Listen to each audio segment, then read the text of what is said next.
আমাদের সবার প্রিয় doctor Alif. Thank you so much Rasel ভাই। তো ঘটনা শুরু হয় 2017 সালের শেষের দিকে। টাঙ্গাইলের একজন পীর সাহেবের ঘটনা। পীর সাহেবের দরবার ছিল এবং প্রচুর লোকজনের আনাগানা ছিল সব সময়। মানুষজন আসতো বিভিন্ন সমস্যা নিয়ে তার কাছে, তিনি ঝাড়ফুঁক করে দিতেন। কোনো সময় গরিব লোকদের টাকা পয়সা দিয়ে সাহায্য করতেন, আবার সন্ধ্যার সময় তিনি তার মুরিদদের নিয়ে জিকির করতেন। বিভিন্ন সমস্যা নিয়ে তিনি আসা লোকদের ঝাড়ফুঁক করতেন ঠিক সন্ধ্যার পরপরই। তিনি সবসময় তার কাছে কাচের বোতল রাখতেন। যদি কোনো জিনে ধরা রোগী আসতো তার কাছে, তবে সেই জিনগুলোকে তিনি বোতলে ঢুকিয়ে ফেলতেন যদি জিনগুলো যেতে রাজি না হতো। ব্যাপারটা এমন ছিল যে সেই পীর জিনকে বলতেন চলে যেতে, যদি না যাইতো তাহলে মারধর করতেন। তখন কিছু জিন যেতে চাইলে চলে যেতে দিতেন, না যেতে চাইলে বলতেন চলে যান, এলে বোতলে ঢুকিয়ে ফেলবো।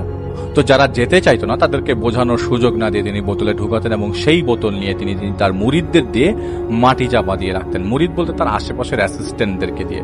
যেহেতু তিনি জিনকে বন্দী করেছেন, তাই সেই জিনের আত্মীয় স্বজনরা যেন সেই পীর বা পীরের পরিবারের কোনো ক্ষতি করতে না পারে, সেজন্য তিনি প্রতিদিন 8টা করে তাবিজ তার বাড়ির চারিপাশে পুঁতে দিতেন তার মুরিদদেরকে নিয়ে। এটি তিনি প্রতিদিন করতেন, কারণ তিনি খুব ভালো করেই জানতেন বন্দী জিনদের জন্য অন্যান্য জিনেরা হামলা করতে পারে, এতে পরিবারের ক্ষতি হতে পারে, এবং সেজন্য সে প্রতিদিন তার বাড়িতে তাবিজ পুঁতে দিতেন যাতে কোনো ধরনের জিন প্রবেশ করতে না পারে। এভাবে উনি ওনার কাজ চালিয়ে যেতে লাগলেন। একদিন ওনার একজন মুরিদ, যিনি সব সময় ঝাড়ফুঁকের কাজে পীরকে সাহায্য করতেন, তিনি ঘুমের মধ্যেই মারা যান। তাকে গোসল দেন পীর সাহেব নিজেই, এবং তিনি লক্ষ্য করেন তার সেই মুরিদের পুরো শরীর কেমন যেন নরম। মৃত্যুর পর সাধারণত শরীর শক্ত হয়ে যায়, কিন্তু সেই মুরিদের শরীর ছিল একদম নরম, এবং তিনি এটা লক্ষ্য করলেন তার বুকের সবগুলো হাড় ভেঙে গেছে। তিনি দ্রুতই তার মুরিদের দাফন কাফন সম্পন্ন করে এবং বাসায় ফিরে তার বাড়িকে তিনি বরাবরের মতোই 8টা তাবিজ লিখে বন্ধ করিয়ে দেন। তখন ছিল আসরের সময়।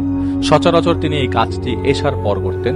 সেদিন রাতে পীর সাহেব স্বপ্নে দেখেন যে তার মুরিদের লাশ কবর থেকে উঠিয়ে শিয়াল কুকুর টেনে তুলে ফেলেছে এবং তার বাড়ির উঠানে সেই লাশ এনে ফেলে রাখা হয়েছে।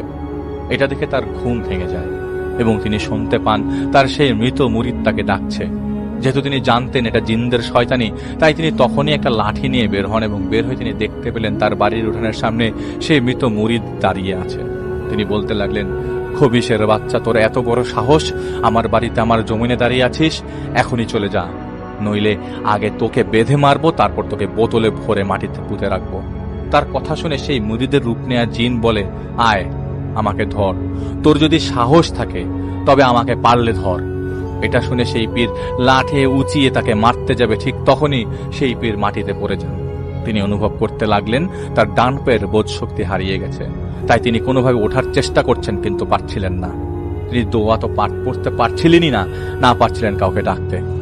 তখন সেই মুরিদের রূপ নেয়া জিন তার কাছে আসে, তার কানের কাছে এসে বলতে থাকে, তোর বাহাদুরির দিন শেষ, দেখ তোকে আর তোর সাথীদেরকে কি করি। এটা বলার পর সেই জিন তার উপর অজস্র ছোট ছোট সাপ ফেলে দিয়ে চলে যায়। সাপগুলো তাকে কামড়াতে থাকে। সেই সাপের কামড়ে চিৎকার করতে লাগলেন তিনি। পাশে তার মুরিদরা স্থায়ীভাবে থাকতো, যারা তারা জিন ছাড়ানো বা ঝাড়ফুঁকে সাহায্য করত। তারা সেই পীরের চিৎকার শুনে সেখানে এসে পীরকে মাটিতে গড়াগড়ি করতে দেখে। পীরকে তারা উদ্ধার করে এবং ঘরে নিয়ে যায়। সেই রাত পোহানোর পর পীর সাহেব বুঝতে পারলেন তার 2 পা অবশ হয়ে গেছে। এদিকে সকালে খবর আসে তার আরেক মুরিদ মারা গেছেন। এই কথা শোনার পর পীর সাহেব বুঝতে পারলেন কোনো একটা সমস্যা শুরু হয়েছে। তারা দুইজনই খুব কাছের মানুষ ছিল এবং দুইজনই গত 2 দিনে মারা গেল। গত রাতে তার সাথে এমন একটা ঘটনা ঘটে গেল, আর এখন তো 2 পা অবশ, অবশ্যই কোনো জিন তার ক্ষতি করতে চাচ্ছে। তাই তিনি প্রতিদিন যেভাবে 8টা তাবিজ বাড়ির 8 দিকে পুঁতে দিতেন, সেভাবে তিনি তাবিজ পুঁতে দিলেন মুরিদদের দিয়ে। কিন্তু 8টির বদলে 16টি তাবিজ পুঁতে দেওয়া হলো, যাতে কোনোভাবে কোনো জিন না আসতে পারে এবং পরিবারের ক্ষতি করতে না পারে। এবং তার মুরিদদের নির্দেশ দিলেন এই খবর প্রচার করতে যে পীর সাহেব অসুস্থ, তাই কিছুদিন পীর সাহেবের সাথে কেউ দেখা করতে পারবে না, এটা চারিদিকে ছড়িয়ে দেওয়া হলো। সেদিন রাতে সেই পীর তার পরিচিত একজন আলেমের কাছে গত রাতে ঘটনা এবং পরপর 2 দিনে তার 2 জন মুরিদের মারা যাওয়ার ব্যাপারে আলাপ করলেন। পীরের পরিচিত সেই ব্যক্তি ফোনে তাকে বলেন, যেহেতু আপনি জিনকে বোতলবন্দি করেছেন, তাই হয়তো কোনো জিন আপনার ক্ষতি করার চেষ্টা করছে, তাই আপাতত সাবধান থাকুন।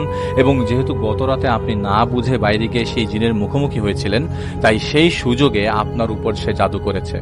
পীরের পরিচিত সে আলেম তাকে ফোনে কিছু তদবির শিখিয়ে দেয় এবং পরামর্শ দেয় তার পরিবারের কেউ যেন বাইরে চলাফেরা একা একা না করে। কিন্তু সেদিন রাতটাই ছিল বিভীষিকাময়। সেদিন রাতে পীর সেই আলেমের পরামর্শ মোতাবেক আমল করা শুরু করে দেয় এবং আমল করে ঘুমিয়ে গেলেন। উনি ঘুমিয়েছিলেন, হঠাৎ করে কিছু তাকে বিছানা সহ এক পাশ কাত করে ফেলে দেয় এবং তিনি বিছানার নিচে চাপা পড়ে যান। তিনি শুনতে পান তার ছোট মেয়ে, ছোট ছেলে, তার স্ত্রী, বড় মেয়ে, মেয়ের জামাই প্রচন্ড আর্তনাদ করছে। তিনি নিজেও চিৎকার করছিলেন। তখন তিনি শুনতে পান কেউ টেনে হিচড়ে তার পরিবারের সদস্যদের তার বাড়ির ডাইনিং রুমে এনে বসিয়ে দিয়ে বলেন, একদম চুপ হয়ে বসে থাক তোরা, না হলে তোদের জবাই করে ফেলে দিব, তোদের বাড়ির পাশের পুকুরে ফেলে রাখবো। তখন পীর বলছিলেন, আমাকে পারলে মার, আমাকে আটকে রেখে আমার পরিবারকে ভয় দেখাচ্ছিস, পারলে আয়। পীর এটা বলার সাথে সাথে তার উপর থাকা বিছানাটা কেউ সরিয়ে ফেলে এবং পীরকে উপরে টেনে তুলে ঘাড় ধরে এবং তাকে নিয়ে যায় ডাইনিং রুমে। পীর দেখতে পান তার পরিবারের সবাই সেই ঘরের কোণে একটা কোণে বসে আছে। তখন পীর দেখতে পেলেন অজস্র কালো কালো ছায়ামূর্তি তাদের ঘিরে রেখেছে। তাদের চোখগুলো ছিল লাল, পুরো ঘরটা যেন গরম। পীর ভয় পেয়ে গেল। তিনি তার পরিবার সবাইকে ডাকলেন, কিন্তু কেউ ডাকে সাড়া দিল না। তিনি শুনতে পেলেন একটা কালো ছায়ামূর্তি তার পরিবারকে বলছে, এই তোরা কাঁদিস না, এই নে শাবল কোদাল, খুঁড়ে ফেল তোদের বাবার কবর। পীর মরে গেছে, ওকে মাটি দিতে হবে। গরমে ফুলে গেছে তোদের বাবার শরীর, পচতে শুরু করেছে, দিন হওয়ার আগেই মাটি দিয়ে দে, নইলে মানুষজন জেনে যাবে পীর তো মরেই গেছে, পচেও গেছে। তখন সবাই ছিছি করবে, দাফন দিতে কেউ আসবে না কাছে গন্ধে, তোদেরকেই দাফন কাফন করতে হবে। পীর তাজ্জব হয়ে শুনতে লাগলেন এবং চিৎকার করে তার ছেলে মেয়ের জামাইকে ডাকতে লাগলেন, এই তোরা এগুলা শুনিস না, আল্লাহর ডাক, আল্লাহ আয়াতুল কুরসি পড়। ঠিক এই কথা যখনই তিনি বললেন, তখনই বুঝতে পারলেন তিনি তো কথা বলছেন ঠিকই, কিন্তু কোনো শব্দ তার মুখ থেকে বের হচ্ছে না। তিনি দেখলেন তার কিশোর ছেলে এবং মেয়ের জামাই সেই জিনদের দেওয়া শাবল কোদাল দিয়ে সেখানে ডাইনিং রুমের পাকা ফ্লোরেই কবর খুঁজছে। তিনি দেখলেন যারা কবর খুঁড়ছে তারা শাবল বা কোদাল দিয়ে না করে হাত দিয়েই কবর খুঁড়ছে। আর পীর শুনতে পাচ্ছিলেন কালেমা শাহাদাত পড়ছে সেই সকল ছায়ামূর্তিগুলো। তিনি দেখলেন তাকে 4টি ছায়ামূর্তি তাদের কাঁধে তুলে নিল। তারা তাকে সদ্য খোঁড়া সেই কবরে শুইয়ে দিল। পীর দেখতে পাচ্ছিলেন, শুনতে পাচ্ছিলেন, কিন্তু কিছু করতে পারছিলেন না। তিনি মনে মনে সূরা ইয়াসিন পড়তে লাগলেন, কিন্তু তিনি শুনতে পেলেন সেই ছায়ামূর্তিগুলোর মধ্যে একজন বলল, তুই যত কিছুই করিস না কেন, আজ তুই বাঁচতে পারবি না। তখন তিনি দেখলেন একটা বেজি সেই ছায়ামূর্তি পীরের বুকের উপর ছেড়ে দেয়। পীর দেখতে লাগলেন সেই ছায়ামূর্তিগুলো এবং তার পরিবারের সবাই তার উপর মাটি ছিটাচ্ছে। তার কোমর অবধি মাটি চাপা পড়ে যায়। তখন সেই বেজিটা পীরের হাতে কামড় দিয়ে দিল। কিছুক্ষণ পর তিনি জ্ঞান হারিয়ে ফেলেন। জ্ঞান ফেরার পর তিনি দেখতে পেলেন তার চারপাশে অনেক লোকজন। তিনি দেখতে পেলেন পরিবারের সবাই ভালো আছে। তখন তিনি তার একজন মুরিদকে ডাকলেন, কিন্তু শব্দ বের হলো না। তিনি অনেক চেষ্টা করলেন, কোনো শব্দ বের হলো না তার মুখ দিয়ে। উ আয়ের মতো যেভাবে বোবারা শব্দ করে কথা বলার জন্য ইশারা করেন, ঠিক সেভাবেই শব্দ বের হচ্ছিল তার মুখ দিয়ে।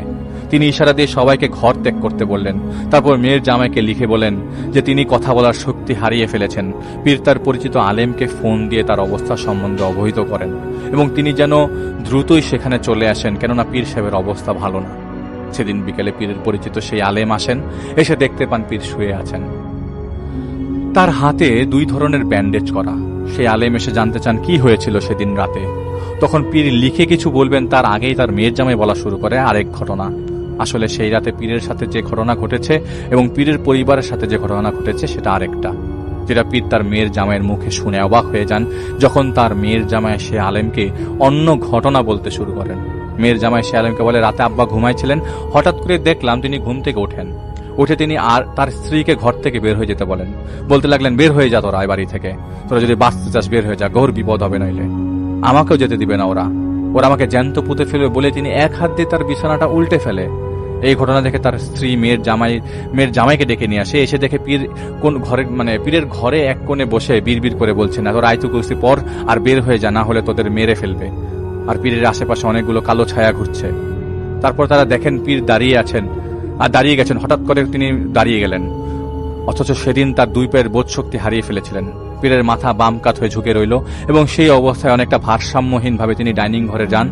ফ্লোরে বসে পড়েন এবং কালেমা শাহাদাত পড়তে পড়তে নিজের হাত দিয়ে ঢালাই দেওয়া ফ্লোর খুঁড়তে শুরু করেন। তা দেখে মেয়ের জামাইরা তাকে ধরতে গেলে তিনি মেয়ের জামাইয়ের দিকে চোখ তুলে তাকালেন। জামাই দেখলেন পীরের চোখগুলো সম্পূর্ণ কালো তা দেখে পীরের ছোট ছেলে তাদের বাড়িতে থাকা অন্যান্য মুরিদদের ডেকে নিয়ে আসেন। তারা এসে দেখে তিনি তার হাত দিয়ে অনেকখানি ঢালাই দেওয়া ফ্লোর খুঁড়ে ফেলেছেন। তার হাত রক্তাক্ত। তিনি মাটি খুঁড়ছিলেন এবং তার উপরে সেই মাটিগুলো ফেলছিলেন, তার নিজের উপরে মাটিগুলো ফেলছিল। পীরের মুরিদরা তখন দোয়া দুরুদ পড়ছিল জোরে জোরে এবং বেশ কয়েকজন সাহস করে তাকে ধরে ফেলে। তাকে ধরা মাত্রই তিনি তার ডান হাতে কামড় দিয়ে বেশ হয়ে পড়ে যান। পরে তাকে পরিষ্কার করে বিছানায় নেওয়া হয়। সবকিছু শুনে সেই আলেম পীরকে বলে, পীর সাহেব, আগেও বারবার মানা করেছিলাম আপনাকে, এই বোতলে জিন আটকানো থামান। মেইন সমস্যা এখানেই। মনে করে দেখেন তো, গত 2-3 মাসে আপনি এমন কোন জিনকে বোতলবন্দি করেছিলেন কিনা যার খুব পাওয়ারফুল? পীর ইশারায় দিয়ে বোঝান যে তার কিছুই মনে নাই। সেই রাতে সেই পীর আলেম পীরকে বসায়, তার উপরে প্রভাব থাকা জিনকে ডেকে আনবেন সমস্যা জানার জন্য। জিনকে ডাকার প্রক্রিয়া শুরু এবং 1 মিনিটের মধ্যে পুরো বাড়িতে তাণ্ডব শুরু হয়ে যায়। দরজা জানালায় সপারে লাথি মারার শব্দ, পশু পাখির শব্দ, বাতাসের শব্দ, হাড়ি পাতিল ছুঁড়ে মারার শব্দ, এবং সেই পীর তখন ভারী গলায় অট্ট হাসি দিয়ে শুরু করতে থাকে। সে আলেম দোয়া দুরুদ পড়তে লাগলেন, কিন্তু কিছুতেই কাজ হচ্ছিল না। সে আলেমকে পীরের উপর ভর করা জিন বলতে লাগলেন, দেখলাম তোর ছেলেটা ভারতের দেওবন্দে পড়ালেখা করছে। এরপর ফিসফিসে সে আলেমকে বলে, তোর ছেলেকে ছাদ থেকে ফেলে দিলে কেমন হবে বলতো? ফেলে দেই? যদি ছেলেকে বাঁচাতে চাস তবে এখান থেকে চলে যা, পীরকে আমরাই মেরে ফেলবো। এই দেখে তার প্রমাণ, এই দেখ তার প্রমাণ। সেই বলেই পীরের এক হাত দিয়ে তার নিজের একটা চোখ উপড়ে ফেলে তা হাতে নিয়ে সেই আলেমের দিকে বাড়িয়ে দেয়। বলে, ধর, নিয়ে যা প্রমাণ। কেউ যদি আসিস ওকে বাঁচাতে পীরকে, তবে ওর শরীরের এক একটা অংশ এভাবে কেটে কেটে পাঠাবো। এত কিছু দেখে সেই আলেম সেখান থেকে পালিয়ে যায় এবং পীর তার উপড়ানো চোখ হাতে নিয়ে তার পরিবারের সদস্যদের দেখাতে লাগে এবং বলতে লাগলেন, চলে যা, তোদেরও এই হাল হবে। তখন সেই রাতে তার পরিবারের বাড়ি থেকে বের হয়ে যায়। এদিকে পীরের হুঁশ ফিরে আসে। হুঁশ আসার পর তিনি দেখলেন পুরো বাড়িতে তিনি একা, আর তার সামনে তার পরিবারের সবার লাশ পড়ে আছে। একটা ছায়ামূর্তি তাকে বলে, তুই নিজের হাতে এদের মেরেছিস, এখন এদের দাফন করতে হবে। পীরের মাথায় কিছু কাজ করছিল না। তিনি দেখতে লাগলেন তার পরিবারের সদস্যদের লাশ কবরে নামানো হয়েছে, আর তিনি তা দেখে উনি দৌড় দিয়ে সেই ঘর থেকে বেরিয়ে যান। বাইরে বেরিয়ে তিনি দেখতে পান অসংখ্য ছায়ামূর্তি দাঁড়িয়ে আছে। তিনি বেহুশ হয়ে পড়ে যান। তার ঘুম ভেঙে যায়। তিনি নিজেকে আবিষ্কার করেন তার এক মুরিদের বাড়িতে। তিনি দেখলেন তিনি এখন কথা বলতে পারছেন, হাঁটতে পারছেন, সবকিছু করতে পারছেন। তিনি অস্বস্ত হন তার পরিবারকে, তার পরিবার সুস্থ দেখে। তিনি সবকিছু বলেন তিনি গত 2 রাতে যা যা দেখেছেন। সেদিন তিনি বিশ্রাম নিচ্ছিলেন। বিকেলের দিকে তার ছোট ছেলে হঠাৎ একটা গাছের নিজের মাথা নিজে বাড়ি মারছিল এবং চিৎকার করে বলছিল, পীরের বাচ্চা, তুই যদি ফিরে না আসিস আজ এখানে এভাবেই তোর ছেলেকে মেরে ফেলবো। এই বলতে থাকে এবং সেই গাছের নিচে নিজের মাথা নিজেই বাড়ি মারতে থাকে এবং রক্তাক্ত করা অবস্থা। অনেক তাকে টেনে সেখান থেকে সরিয়ে আটকে রাখে। পীর এসে দোয়া দুরুদ পড়তে থাকে তার ছেলের উপর। পীর তখন সুস্থ, হাঁটতে পারছে, সবকিছু করতে পারছে, কিন্তু তখনই ছেলেটার খিঁচুনি শুরু হয়, মুখ দিয়ে ফেনা আসতে শুরু হয়। তা দেখে পীর তার ছেলেকে জড়িয়ে ধরে বলে, কি চাস তোরা? আমার ছেলেকে ফেরত দে, বল কি চাস? তখন ছেলের ভেতর থেকে জিন বলে ওঠে, তোর বাড়িতে তুই ফিরে আয়, যদি ফিরে আসিস তাহলে তোর ছেলেকে ছেড়ে দেব। উনি ছেলেকে বাঁচানোর জন্য বলেন, আমি যাব। এটা বলার পর জিন তার ছেলেকে ছেড়ে দেয়। পীর ঢাকার এক হুজুরের কাছে তার মেয়ের জামাইকে পাঠিয়ে দেন এবং ফোন দিয়ে তার সমস্যার কথা বলেন এবং সাহায্য চান। পীর বুকে কোরআন ঝুলিয়ে আল্লাহর নাম নিয়ে সেই বাড়িতে ফেরত যান, তার নিজ বাড়িতে। কোরআন সাথে থাকার কারণে জিনগুলো কিছু করতে পারেনি তার। তিনি জিজ্ঞেস করেন, কি চাস তোরা? কেন আমার কাছে এমন করছিস? কেন এরকম করছিস আমার সাথে? আমি যদি তোর কারোর কোন আত্মীয়কে বন্দী করে থাকি তাহলে বল, আমি ছেড়ে দিব তাকে। আমার বাড়ি ছেড়ে চলে যা। সেই জিনরা তাকে বলে, এইখানে একটা কবর তুই খুঁড়বি যতদিন লাগে, যদি না করিস তবে তোর ছেলে মেয়েদের কবর খুঁড়তে হবে। উনি বললেন, কবর কেন খুঁড়বো? সেই জিনরা বলে, আমাদের অনেক ক্ষতি করেছিস তুই, আমরা তোকে শাস্তি দিব। তোর শাস্তি ছিল নিজের হাতে নিজের কবর খুঁড়বি, তারপর যেদিন মরে যাবি সেদিন এখানে তোকে মাটি দিব। এইটাই তোর শাস্তি, কেউ তোকে বাঁচাতে পারবে না। সেদিন থেকে সেই পীর সেই বাড়িতেই থাকতেন, একা থাকতেন এবং প্রতিদিন খালি হাতে সেই জিনদের কথা মতো ঘরের মধ্যে কবর খুঁড়তেন যতটুকু পারতেন। এর মধ্যে তার মেয়ের জামাই বেশ কয়েকজনকে এনেছিল এবং সমস্যার সমাধান করতে, কিন্তু তারা বাড়িতে প্রবেশই করতে পারেনি জিনদের কারণে। 1 মাস চলে যায় এভাবে। এদিকে পীরের গ্রামের সবাই জেনে যায় এই ঘটনা ধীরে ধীরে। কেউ যদি সেই বাড়ির ভেতর যায় তার গায়ে বিভিন্ন জিনিস, বিভিন্ন রকমের ব্যাঙের শরীর, ব্যাঙ তাদের শরীরে এসে পড়ত। ছোট ছোট বিভিন্ন রকমের সাপ তাদেরকে কেউ ছুঁড়ে মারত। তাই পীর সাহেব বাইরে দাঁড়িয়ে থাকতেন এবং তার মুরিদরা এসে তাদেরকে খাবার দিয়ে চলে যেত। যেহেতু তিনি একাই থাকছেন, তার সাথে প্রতিটা রাতে সেই জিনরা অত্যাচার চালাতো এবং তাকে দিয়েই তার কবর খোঁড়ানোর কাজ করে যাচ্ছিল খালি হাতে। সেই গ্রামের একজন লোক জাহিদ ভাইয়ের ব্যাপারে জানত এবং জাহিদ ভাইয়ের সাথে সেই পীরের মেয়ের জামাইয়ের যোগাযোগ করিয়ে দেয়। তো জাহিদ ভাইয়ের সাথে তার মেয়ের জামাই দেখা করেন এবং সবকিছু শেয়ার করেন। জাহিদ ভাই সবকিছু শুনে আন্দাজ করে নেয়, যেহেতু তিনি জিন বোতলে বন্দি করতেন, তাই হয়তো অন্যান্য জিনেরা যোগসাজশে তার উপর প্রতিশোধ নিচ্ছে।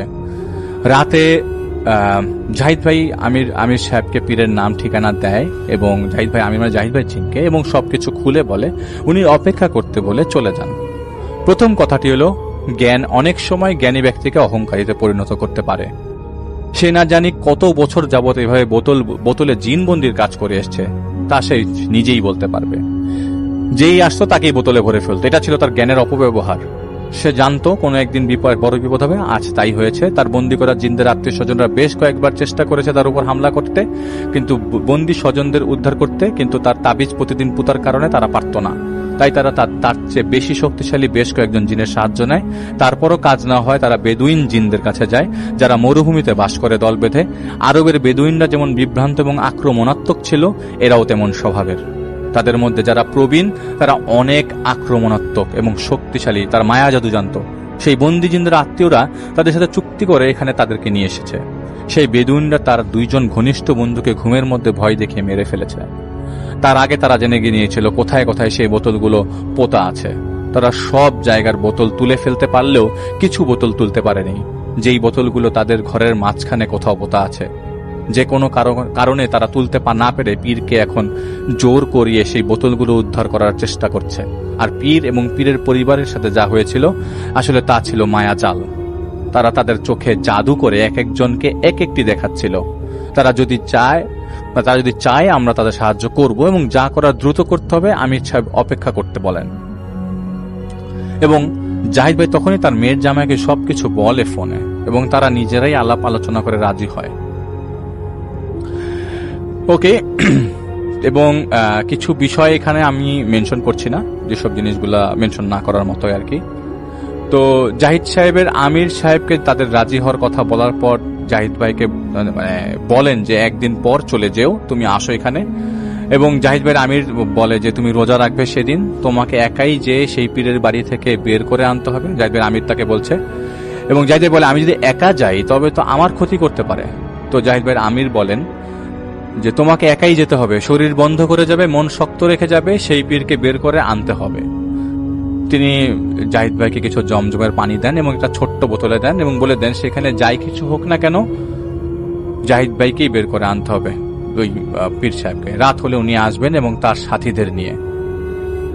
তো জাহিদ ভাই একদিন পর সেখানে যায়, তার পরিবারের সাথে কথা বলে। আগেও জাহিদ ভাই বলেছেন যে জাহিদ ভাই যা বলেছিল যে জাহিদ ভাই দেখলে বোঝে মানুষের অবস্থা কি, সেই এলাকার অবস্থা কি, সেই বাড়ির অবস্থা কি। কারণ যেই ধরনের কাজ জাহিদ ভাই করে তা দেখলে মনে হবে জাহিদ ভাইকে দিয়ে হবে না এটা। হঠাৎ করে একটা ধাক্কা লাগে, সেই ধাক্কাটা তারা খায় জাহিদ ভাইকে দেখে এবং তারা কিছুটা কানাঘুষা করছিল জাহিদ ভাইকে নিয়ে, যাতে জাহিদ ভাই তাদের চেহারা দেখেই বুঝতে পারে যে ঘটনা খারাপ এই জায়গায়। এবং জাহিদ ভাই তাদের চেহারা দেখে বুঝতে পারছিল যে তারা বুঝে গেছে জাহিদ ভাই এখানে আসছে এবং জিনিসটা খারাপ হতে পারে। তো জাহিদ ভাই আমির সাহেবের কথা মতো পীরের এক মুরিদের সাহায্য নিয়ে সেই বাড়ির সামনে যে দাঁড়ায়। সত্যি বলতে মনে মনে ভয় লাগছিল না জাহিদ ভাইয়ের, এবং কোনো জিনিসের মুখোমুখি যে এর আগে হয়েছিল এটা থেকে আমার একটা ভয় লাগছিল না। জাহিদ ভাই শরীর বন্ধ করে সেই বাড়িতে ঢোকে, দেখতে পায় ঘর ভর্তি ব্যাঙ এদিক ওদিক লাফাচ্ছে। বিকেলের আলোতে অন্ধকার লাগছিল। জাহিদ ভাই কিছু শব্দ শুনতে পায় গুনগুনানোর। জাহিদ ভাই অনুভব করছিল কিন্তু ভয় পাচ্ছিল না এবং ঘরের ভেতর ঢুকে দেখে যে পীর সাহেব বসে আছে, কালো টি শার্ট লুঙ্গি পরে চেয়ারে হেলান দিয়ে কি যেন করছে। জাহিদ ভাই ডাকলো, পীর সাহেব আমি জাহিদ, ঢাকা থেকে এসেছি, আপনাকে এখান থেকে আমার সাথে যেতে হবে। উনি উত্তর দিলেন না। জাহিদ ভাই পীর সাহেবকে বলে, আবার ডাক দিলে তিনি বলেন কাকে, আপনি কি কাউকে চাচ্ছেন? তো জাহিদ ভাইয়ের পরিচয় দিয়ে আবার বলে, আমি আপনাকে নিয়ে যেতে এসেছি। উত্তর এলো, তুমি ভুল জায়গায় এসেছো, পীর এখানে নেই, সে চলে গেছে। জাহিদ ভাই ততক্ষণে বুঝে গেছে যে জাহিদ ভাই আমির সাহেব বলেছিল যে মানে একাই সবকিছু বের করতে হবে পীরকে, কারণ পীরকে তারা বশ করে রেখেছিল। তো জাহিদ ভাই জানতে চাইল পীর তাহলে কোথায়? উত্তর আসে, পীর নরকের আগুনে পুড়ছে। এই সময় জাহিদ ভাই খেয়াল করলো সেই ঘরের পরিবেশটা বেশ ভারী হয়ে উঠছে। জাহিদ ভাই তার কাছে যেয়ে দেখতে পায় অনেক বড় একটা গর্ত খুঁড়ে রাখা, আর অন্ধকারে বুঝাই যাচ্ছিল না গর্তটা, এবং কিছুই বোঝা যাচ্ছিল না আশেপাশে। ভাই দেখতে পেল অনেকগুলো কালো কাপড় পরা জিনরা জাহিদ ভাইকে ঘিরে রেখেছে। জাহিদ ভাই ভয় পেল, মানে এখন আস্তে আস্তে ভয় পাচ্ছে, কিন্তু সাহস তখনও হারায়নি, শরীরে মনে একটা জোর পাচ্ছিল। তখন জাহিদ ভাই চোখ বন্ধ করে সেই ঘর থেকে বের হয়ে বাড়ির উঠানে এসে দাঁড়ায়, এবং আচমকা জাহিদ ভাই পুরো বাড়ির চারিপাশটা বন্ধ করে দেয় জমজমের পানি ছিটিয়ে, এবং পকেট থেকে একটা রিং বের করে জাহিদ ভাইয়ের হাতের আঙ্গুলে পরে। এই রিং জাহিদ ভাই তখন হাতে পরে যখন তার কাছে মনে হয় এটা জাহিদ ভাইয়ের পরা দরকার। তখন জাহিদ ভাই চিৎকার করে তাদের নমরুদের ফেরাউনের পরিণতির কথা বলতে থাকে। পীরকে জাহিদ ভাই ধরে হাতের রিং তার কপালে চেপে ধরে এবং সূরা একটা কিছু আয়াত পড়তে থাকে, এবং টেনে হিচড়ে সেই বাড়ি থেকে বের করে নিয়ে আসে। যখন তাকে বের করে আনে তখন অসংখ্য ব্যাঙ সাপ জাহিদ ভাইয়ের উপরে এসে পড়তে থাকে। অনেক কান্না চিৎকারের শব্দ জাহিদ ভাই শুনতে পাচ্ছিল, এমনকি দানবীয় বিভিন্ন কথা শব্দগুলো জাহিদ ভাইয়ের কানে আসলো। আল্লাহর উপর ভরসা রেখে তাকে বের করার পর জাহিদ ভাই সেই বেদুইন জিনদের উদ্দেশ্য করে বলে, আর কিছুক্ষণ পর আসবো আমি আবার ফিরে, অপেক্ষা করো।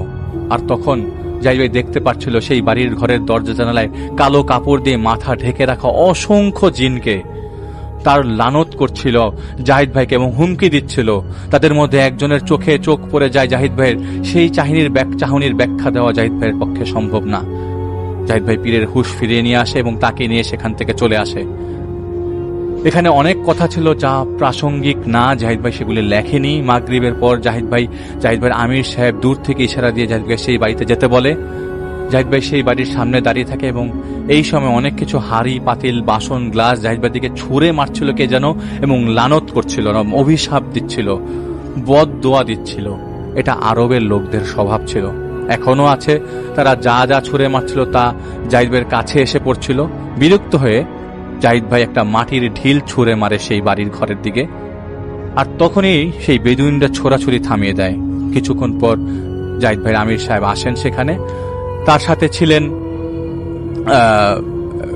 ছিলেন বেশ কয়েকজন সাথী, মানে জাহিদ ভাই আমিরের সাথী আর কি। তো জাহিদ ভাইকে কোরআন শরীফ হাতে দিয়ে কিছু নির্দেশনা দিয়ে দেওয়া হয়, এবং জাহিদ ভাই সেই ঘরে প্রবেশ করে। যখনই আমির সাহেব তাদের সাথীদের নিয়ে প্রবেশ করেন তখনই যেভাবে বানর আর হনুমানরা হু হু করে শোরগোল করে সেভাবে শোরগোল শুরু করে দেয় তারা। জাহিদ ভাইয়ের আমির সাহেবের সাথে যারা ছিল তাদের মধ্যে একজন এগিয়ে এসে বললেন, একটা সূরার মতো মানে দুয়ার মতো বলল, জিনদের ভাষায় এর মানে হলো হুকুম দিচ্ছি চুপ হয়ে যাও। কিছুক্ষণ পর সব চুপ হয়ে গেল, এবং জাহিদ ভাই কোরআন থেকে একটা সূরা পড়ে ধীরে ধীরে পড়তে লাগলো, এবং শুনলো যে জাহিদ ভাই আমির সাহেবকে বলতে তাদের নেতাকে ডাকতে, এবং সেই নেতা যেখানে আসে কালো কাপড়ের মাথায় ঢাকা। জাহিদ ভাই শুনছিল আমির সাহেব সেই জিনদের নেতাদের কথা, এখান থেকে যেতে হবেই, এবং আপনার সাথে কোনো রকমের আলোচনা করা হবে না, কোনো ধরনের নেগোসিয়েশন হবে না। যদি আপনারা যেতে না চান তাহলে সসম্মানে যেতে না চান তাহলে যা হবে তার জন্য কোনো দায়ভার আমরা নিতে পারবো না। আপনি সীমানা রেখার নিয়ম কানুন ভঙ্গ করে এখানে এসে ইনসানের ক্ষতি করছেন। তো সেই বেদুইন নেতা বলে, আমরা এসেছি চুক্তির মাধ্যমে, এবং সেই চুক্তি মূল্য তারা পরিশোধ করেছে। আমাদের তাদের স্বজনকে মুক্ত করতে হবে, এর ব্যতীত আমরা যাব না। আমির সাহেব তখন বলেন, আচ্ছা তাহলে একজনকে বাড়ির বাইরে পাঠিয়ে দিন, পরিস্থিতির বিবেচনা করে আসুক এবং যারা চুক্তি দিয়েছে তাদেরকে নিয়ে আসুক। বেদুইন নেতার নির্দেশে একজন বাইরে যায় এবং যে সাথে করে চুক্তি যারা করেছিল তাদের নিয়ে আসে। জাহিদ ভাই শুনতে পায় আমির সাহেবকে বলতে, এখনই এই চুক্তি বাতিল করো বেদুইনদের সাথে, তোমাদের স্বজনদের আমরা খুঁজে বের করে মুক্তি দিয়ে দেব।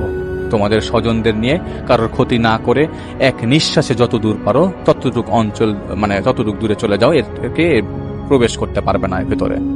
মানে যদি তারা এক নিঃশ্বাসে 1 কিলোমিটার দূরে যেতে পারে তবে সেই দূরত্ব পর্যন্ত তারা আসতে পারবে পরবর্তীতে, এর বেশি আসতে পারবে না। তো জাহিদ ভাই তার প্রসিডিউর শেষ করে ততক্ষণে এখানে অনেক কথা হয়েছিল যা লেখা সম্ভব হয়নি। 6 ঘন্টা ধরে আলাপ আলোচনার পর বেদুইন নেতা চলে যায়। বেশ কয়েকজন রকচটা বেদুইন জিন যেতে না চাওয়ায় তাদের উপর জমজমের পানি ছেটানো হয়, এবং সেই রাতে সেই বাড়ি থেকে বেদুইনরা চলে যায়। পরদিন থেকে সেই পীরের তার বাসায় আর কোনো ধরনের সমস্যা ছিল না। বেদুইনরা চলে যাওয়ার পরদিন সন্ধ্যার পর জাহিদ ভাই এবং জাহিদ ভাইয়ের আমির সাহেব সেই বাসায় ঢুকে পীরের মেয়ের জামে এবং 2 জন মুরিদকে নিয়ে জাহিদ ভাই আমির সাহেবের নির্দেশ মোতাবেক আরো 6 ফুট গর্ত করে 34টি বোতল পাওয়া যায়, যার মধ্যে 7টি ভাঙা ছিল।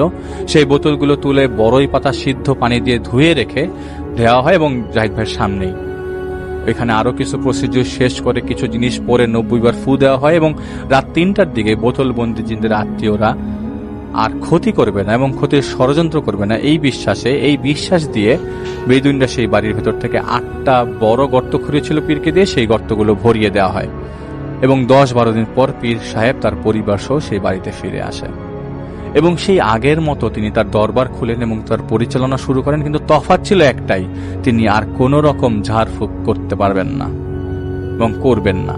পীর জানতো যে একদিন তার ক্ষতি হবে, কারণ জিনদের বন্দি করবে আর তার স্বজনরা বসে থাকবে, এমন তো হবে না।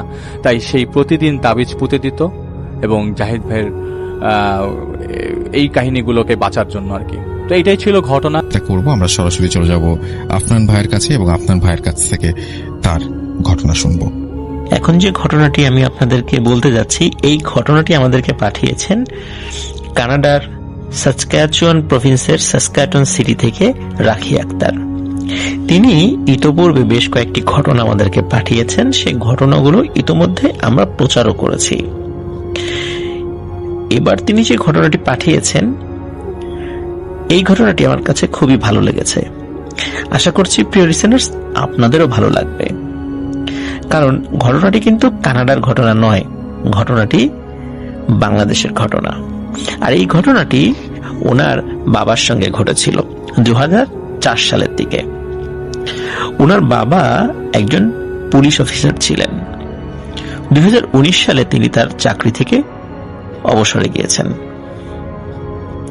তো ঘটনাটি যেহেতু ওনার আব্বুর সঙ্গে ঘটেছিল, তা উনি ওনার আব্বু সম্পর্কে বেশ কিছু কথা বলেছেন। যেমন তিনি একজন খুবই সাহসী মানুষ ছিলেন। ওনার নাম হচ্ছে গোলাম কিবরিয়া। চাকরির কারণে যেহেতু বিভিন্ন জায়গায় তাকে যেতে হয়, বিভিন্ন অপরাধী ধরতে হয়, বিভিন্ন ক্রাইম নিয়ে কাজ করতে হয়, আর বিভিন্ন ক্ষেত্রে কিন্তু মার্ডার হওয়া লাশ নিয়েও কাজ করতে হয়। সেই লাশের ময়নাতদন্তের সাথে যাওয়া বা ময়নাতদন্ত পর্যন্ত সাথে থাকা, বিভিন্ন লাশ অনেক সময় কবর থেকে ম্যাজিস্ট্রেটের উপস্থিতিতে উঠাতে হয়, তখন সেখানে উপস্থিত থাকা, হতে পারে তার দিনের বেলা রাতের বেলা যে কোনো সময়। এইরকম ওনার চাকরি জীবনে ভয়ানক ভয়ানক লাশ উনি দেখেছেন, যার কারণে ওনার মনের মধ্যে বেশ সাহস ও সঞ্চার হয়ে গিয়েছিল আর কি। এই কারণে তিনি লাশটাস দেখে তেমন কোনো ভয় পান না। এর মধ্যে একটি ঘটনা ঘটেছিল যেটি রাখি আক্তার আপু উল্লেখ করেছেন, সেটি হচ্ছে যে ওনার বাবা একদিন এক আসামি ধরতে গিয়েছিলেন। এই আসামি কোনো কারণে একটি পুরাতন কবরস্থানের মধ্যে ঢুকে পড়ে। তো যেহেতু পুলিশ ফোর্স, তারা তো আসলে জানতেন না যে এটা আসলে কি জায়গা। আর যেহেতু ওই ফোর্সের লিড দিচ্ছিলেন তার বাবা, মানে রাখি আক্তার আপুর আব্বু, তো তিনি ওই আসামির পেছনে পেছনে যেহেতু ঢুকে পড়েছেন ওই জায়গাতে, হঠাৎ করে একটা গর্তের মধ্যে পড়ে যান। তো উনি চিন্তা করেন কি ব্যাপার, কোথায় পড়লাম। তো ওনার পায়ের কাছে গোল কি যেন গড়াগড়ি করছে এরকম মনে হচ্ছে। তো উনি হাত দিয়ে সেটা তুলে দেখেন এটি একটি মানুষের মাথা, মাথার খুলি আর কি, মৃত মানুষের। তো এই ধরনের ঘটনাও কিন্তু ওনার সঙ্গে ঘটেছে। এই সমস্ত কারণে ওনার মনের মধ্যে বেশ সাহস সঞ্চারিত হয়ে গিয়েছে। দীর্ঘ চাকরি জীবনে অসংখ্য এই ধরনের ঘটনা উনি ফেস করেছেন। উনি কোনো ভয় পাননি, তবে ভয় যেটি পেয়েছিলেন সেটি রাখি আক্তার আপু আমাদেরকে উল্লেখ করেছেন। ঘটনাটি 2004 সালের দিকে ঘটে। ওনারা কোন একটা ছুটির প্রেক্ষাপটে সকলে গ্রামের বাড়িতে গিয়েছিলেন। এই গ্রামটি পিরোজপুর জেলার একটি গ্রাম। সঙ্গত কারণে গ্রামটির নামটি তিনি হাইড করে গিয়েছেন। তো গ্রামে গেলে স্বাভাবিকভাবে গ্রামের পরিচিত মানুষজন কিন্তু কুশলাদি জিজ্ঞেস করে, অনেক কথা গল্প এগুলো তো হতেই থাকে। আর ওই সময়ে ওনাদের গ্রামে তখনও ইলেকট্রিসিটি আসেনি, একদম অজপাড়াগা বলতে হয়। তো ওনার আব্বু গ্রামের হাটে যান বাজার করতে। তখন একজন গরিব লোক সম্পর্কে ওনার আব্বুর চাচা হন। তিনি বলে ওঠেন যে, বাবা আমাকে কিছু বাজার করে দেবা। তখন রাখিয়া আক্তার আপুর আব্বু উনি তাকে অন্যান্য বাজার তো করে দেয়নি, সেই সাথে 4টি বড় ইলিশ মাছ কিনে দেন। 4টি ইলিশ মাছ পেয়ে সেই চাচা এতটা খুশি হয়েছিলেন যে সেটা ভাষায় প্রকাশ করার মতো না। তখন সেই চাচা এই রাখি আক্তার আপুর আব্বুর হাত ধরে বলে যে, বাবা তোমাকে আমার সাথে আমার বাড়িতে যেতে হবে, তোমার চাচি এই ইলিশ মাছ রান্না করবে, তুমি খেয়ে রাতের বেলা তারপরে বাড়িতে যাব। তখন যদিও সন্ধ্যার সময় প্রায় হয়ে গিয়েছিল, তো উনি আসলে না না করতেছিলেন এই কারণে যে উনি একজনকে একটা বিষয় দিয়েছেন, আবার তার সাথে যাবেন, উনি বেশ বিব্রত হচ্ছিলেন বিষয়টিতে। কিন্তু সেই চাচা কোনোভাবেই ওনার বাবার হাত ছাড়ে না, বলে বাবা তোমাকে যেতেই হবে, কোনো কথা শুনবো না। শেষ পর্যন্ত বাধ্য হয়ে তিনি যেতে রাজি হন যে আচ্ছা ঠিক আছে যাব।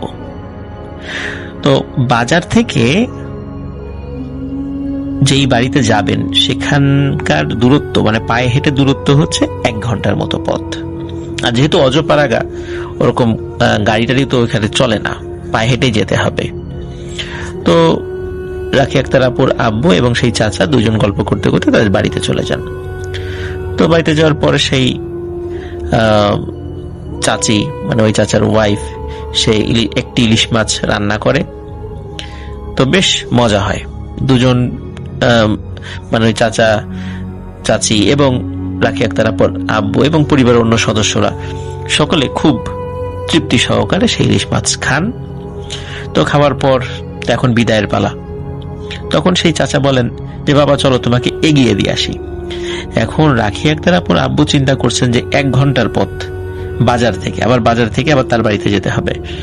তো উনি মুরব্বী মানুষ, আবার এতটা পথ আসবেন, আবার ওনার বাড়িতে ফিরে যাবেন, এটা কেমন হয়? তখন তিনি বলেন যে চাচা আপনি বাড়িতেই থাকেন, আমি একাই যেতে পারবো। যদিও তিনি এগিয়ে দিতে চেয়েছিলেন, কিন্তু রাখি আক্তার আপুর আব্বু সেটি মানে যৌক্তিক কারণেই তিনি সেটা আর মেনে নিলেন না। তিনি নিজেই হাঁটা শুরু করলেন সেখান থেকে বিদায় নিয়ে। তো যাই হোক, তিনি হেঁটে যাচ্ছেন। তো ওনার আব্বু যখন গ্রামের মেঠো পথ ধরে হাঁটছিল তখন তিনি ফিল করেন এবং খেয়াল করেন যে তার দুই পাশে রাস্তার যে গাছগুলো রয়েছে এগুলো মনে হচ্ছে ঝড়ে ভেঙে চলে যাচ্ছে, কিন্তু ঝড় কিন্তু হচ্ছে না। আকাশ একদম পরিষ্কার, চাঁদ তারা সবই দেখা যাচ্ছে। তখন ওনার আব্বু বুঝতে পারে ব্যাপারটা কিন্তু স্বাভাবিক না। যেহেতু তিনি গ্রামের ছেলে, এমন কাহিনী তিনি কিন্তু অনেক শুনেছেন, যে রাস্তায় হেঁটে যাওয়ার সময় আশেপাশের গাছগুলো নড়ে ওঠে, বাতাসে ভেঙে যেতে চায়, অথচ তখন ঝড় না, এমনটা কিন্তু হয়। তো ওনার আব্বু যে কাজটি করেন তিনি হচ্ছে বুদ্ধি করে সিগারেট ধরান। তিনি একজন স্মোকার ছিলেন। তো এরপর থেকে রাস্তার পাশে উনি খেয়াল করেন যে রাস্তার পাশে যেই ছোট ছোট পুকুরের মতো ডোবার মতো রয়েছে সেখানে অনবরত ওই পানির মধ্যে ঢিল পড়ছে, ওনার গায়ে পড়ছে না, ওই ডোবার মধ্যে পড়ছে। এবং মনে হচ্ছে যে শিলাবৃষ্টি হলে যদি বড় বড় শিল পড়ে আকাশ থেকে, পানির মধ্যে পড়লে কিরকম শব্দ হয় তার থেকেও বেশি শব্দ হচ্ছে, অথচ আকাশ কিন্তু একদম পরিষ্কার। বৃষ্টি তো, শিলাবৃষ্টি তো দূরের কথা, বৃষ্টি হওয়ারও কোনো সম্ভাবনা নেই। তো এভাবে কিছু দূর যাবার পর তো উনি এবার ফিল করেন যে ওনার পেছন পেছন কেউ হাঁটছে। গ্রামের নীরব নির্জন রাস্তা, একা একজন মানুষ হেঁটে আসছেন। চারদিক অন্ধকার, চাঁদের আলোতে কিছুটা মানে পরিষ্কার আর কি। ঝিঝি পোকা আর ব্যাঙের ডাক তো শোনাই যাচ্ছে। এখন ওনার আব্বু সাহস করে ওনার নিজের মনকে বুঝ দেয় যে এটা ওনারই হাঁটার শব্দ, মানে এই বলে নিজের মনকে উনি নিজেই বুঝ দেন আর কি। কিন্তু এবার তিনি বুঝতে পারেন যে আসলে পেছনে একজন নয়, কয়েকজন তার পেছনে হাঁটছে। ওনার আব্বু আস্তে হাঁটলে তারাও আস্তে হাঁটে, আবার জোরে হাঁটলে তারাও জোরে হাঁটে, থেমে গেলে তারাও থেমে যায়। তখন ওনার আব্বু চিন্তা করে যত যাই হোক পেছনে কিন্তু তাকানো যাবে না, এবং সিগারেট কিন্তু ফেলাও যাবে না। একটা শেষ হওয়ার আগেই আরো একটা ধরাতে হবে, তাহলে হয়তো ওরা কোনো ক্ষতি করতে পারবে না। এদিকে ওনার কাছে সিগারেট কিন্তু খুব বেশি ছিল না, কয়টাই আর উনি চালাতে পারবেন এই দীর্ঘ পথে, যার কারণে উনি একটু চিন্তিত ছিলেন যে পথ কিন্তু শেষ হবে না হয়তো এই সিগারেট গুলো দিয়ে। যাই হোক, এভাবে করে উনি হাঁটতে হাঁটতে প্রায় ঘন্টা পার করে ফেলেন, এবং এই সময়ের মধ্যে তিনি বাজারের কাছাকাছি চলে আসেন। দূর থেকে তিনি দেখতে পান যে বাজারের মধ্যে 4 জন লোক দাঁড়িয়ে আছে। তখন কিন্তু রাত প্রায় 10টার বেশি বেজে গেছে, কারণ ওই বাড়ি থেকে যখন রওনা দিয়েছিলেন তিনি তখন রাত 9টার মতো বাজে, প্রায় 1 ঘন্টা লাগে আসতে, এই জন্য 10টা বেজে গিয়েছে আনুমানিক আর কি। তো ওই সময় কিন্তু গ্রামের ওই বাজার একদম বন্ধ, মানে কেউ নেই সেখানে। উনি কিন্তু সেখানে 4 জন লোককে দেখেন দূর থেকে। তখন ওর আব্বু একটু মনে সাহস পায়, কিন্তু একটু যখন মানে আরো এগিয়ে গিয়েছেন এবং তাদের কাছে এসেছেন, তখন তিনি দেখেন যে এই 4 জন লোক অস্বাভাবিক রকমের লম্বা এবং সাদা ধবধবে জুব্বা পরা, আর একটি খাটিয়াতে লাশ নিয়ে দাঁড়িয়ে আছে। সেই লাশটি সাদা কাপড়ে ঢাকা। তখন ওনার আব্বুকে দেখে ওই 4 জন লোক বলে ওঠে, ভাই একটু সাহায্য করবেন? তারা খুবই বিনয়ের সাথে কথাগুলো বলে, ভাই লাশটির জানাজা এবং দাফন করতে হবে, এত রাতে লোকই পাচ্ছি না, জানাজা পড়াবো কাকে দিয়ে? আর লোকই কই যে যারা জানাজা পড়বে পেছন থেকে? আমরা না হয় পড়াইলাম। তো আপনি একটু সাহায্য করেন, আপনি আমাদের সাথে থাকেন, দাফন কাফনে সাহায্য করেন, জানাজার সময় সাথে থাকেন।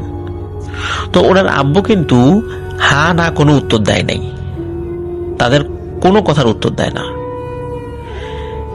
উত্তর না দিয়ে তিনি আরো জোরে হাঁটতে থাকে তার বাড়ির দিকে। কারণ হলো রাখিয়া আক্তার আপুর আব্বু বুঝতে পেরেছিলেন যে এই যে যাদেরকে তিনি দেখছেন এরা মোটেও স্বাভাবিক কোনো মানুষ নন। গ্রামে আর যাই হোক রাত 10টা 10:15টার সময় একটা লাশকে নিয়ে 4 জন লোক বসে থাকবে বাজারে, কোনো মানুষ পাওয়া যাবে না, এটা অসম্ভব একটি ব্যাপার। উনি কিন্তু এই কঠিন পরিস্থিতির মধ্যে মাথা ঠান্ডা রেখেছিলেন, যেটা আসলে আমাদের পক্ষে কোনোভাবেই সম্ভব নয়। যেহেতু পুলিশের চাকরি করতেন, খুব দৃঢ়চেতা মানুষ ছিলেন, যার কারণে হয়তো আল্লাহর রহমতে তিনি এই কঠিন পরিস্থিতিতে চিন্তা করার যেই একটা ক্ষমতা আল্লাহ তাআলা ওই অবস্থাতেও তাকে সেটা দিয়ে রেখেছিলেন। তো উনি যখন বুঝতে পারেন যে এই বিষয়টি স্বাভাবিক না, তখনই কিন্তু সোজা হাঁটতে থাকেন, কোনো কথা বলেন না তাদের সাথে।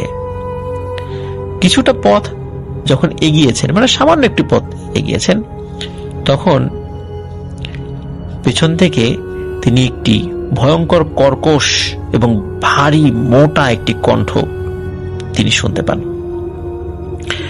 তখন ওই পেছন থেকে ওই কণ্ঠটি বলে ওঠে, কিরে, লাশের জানাজা পড়াবি না? লাশ দাফন করবি না?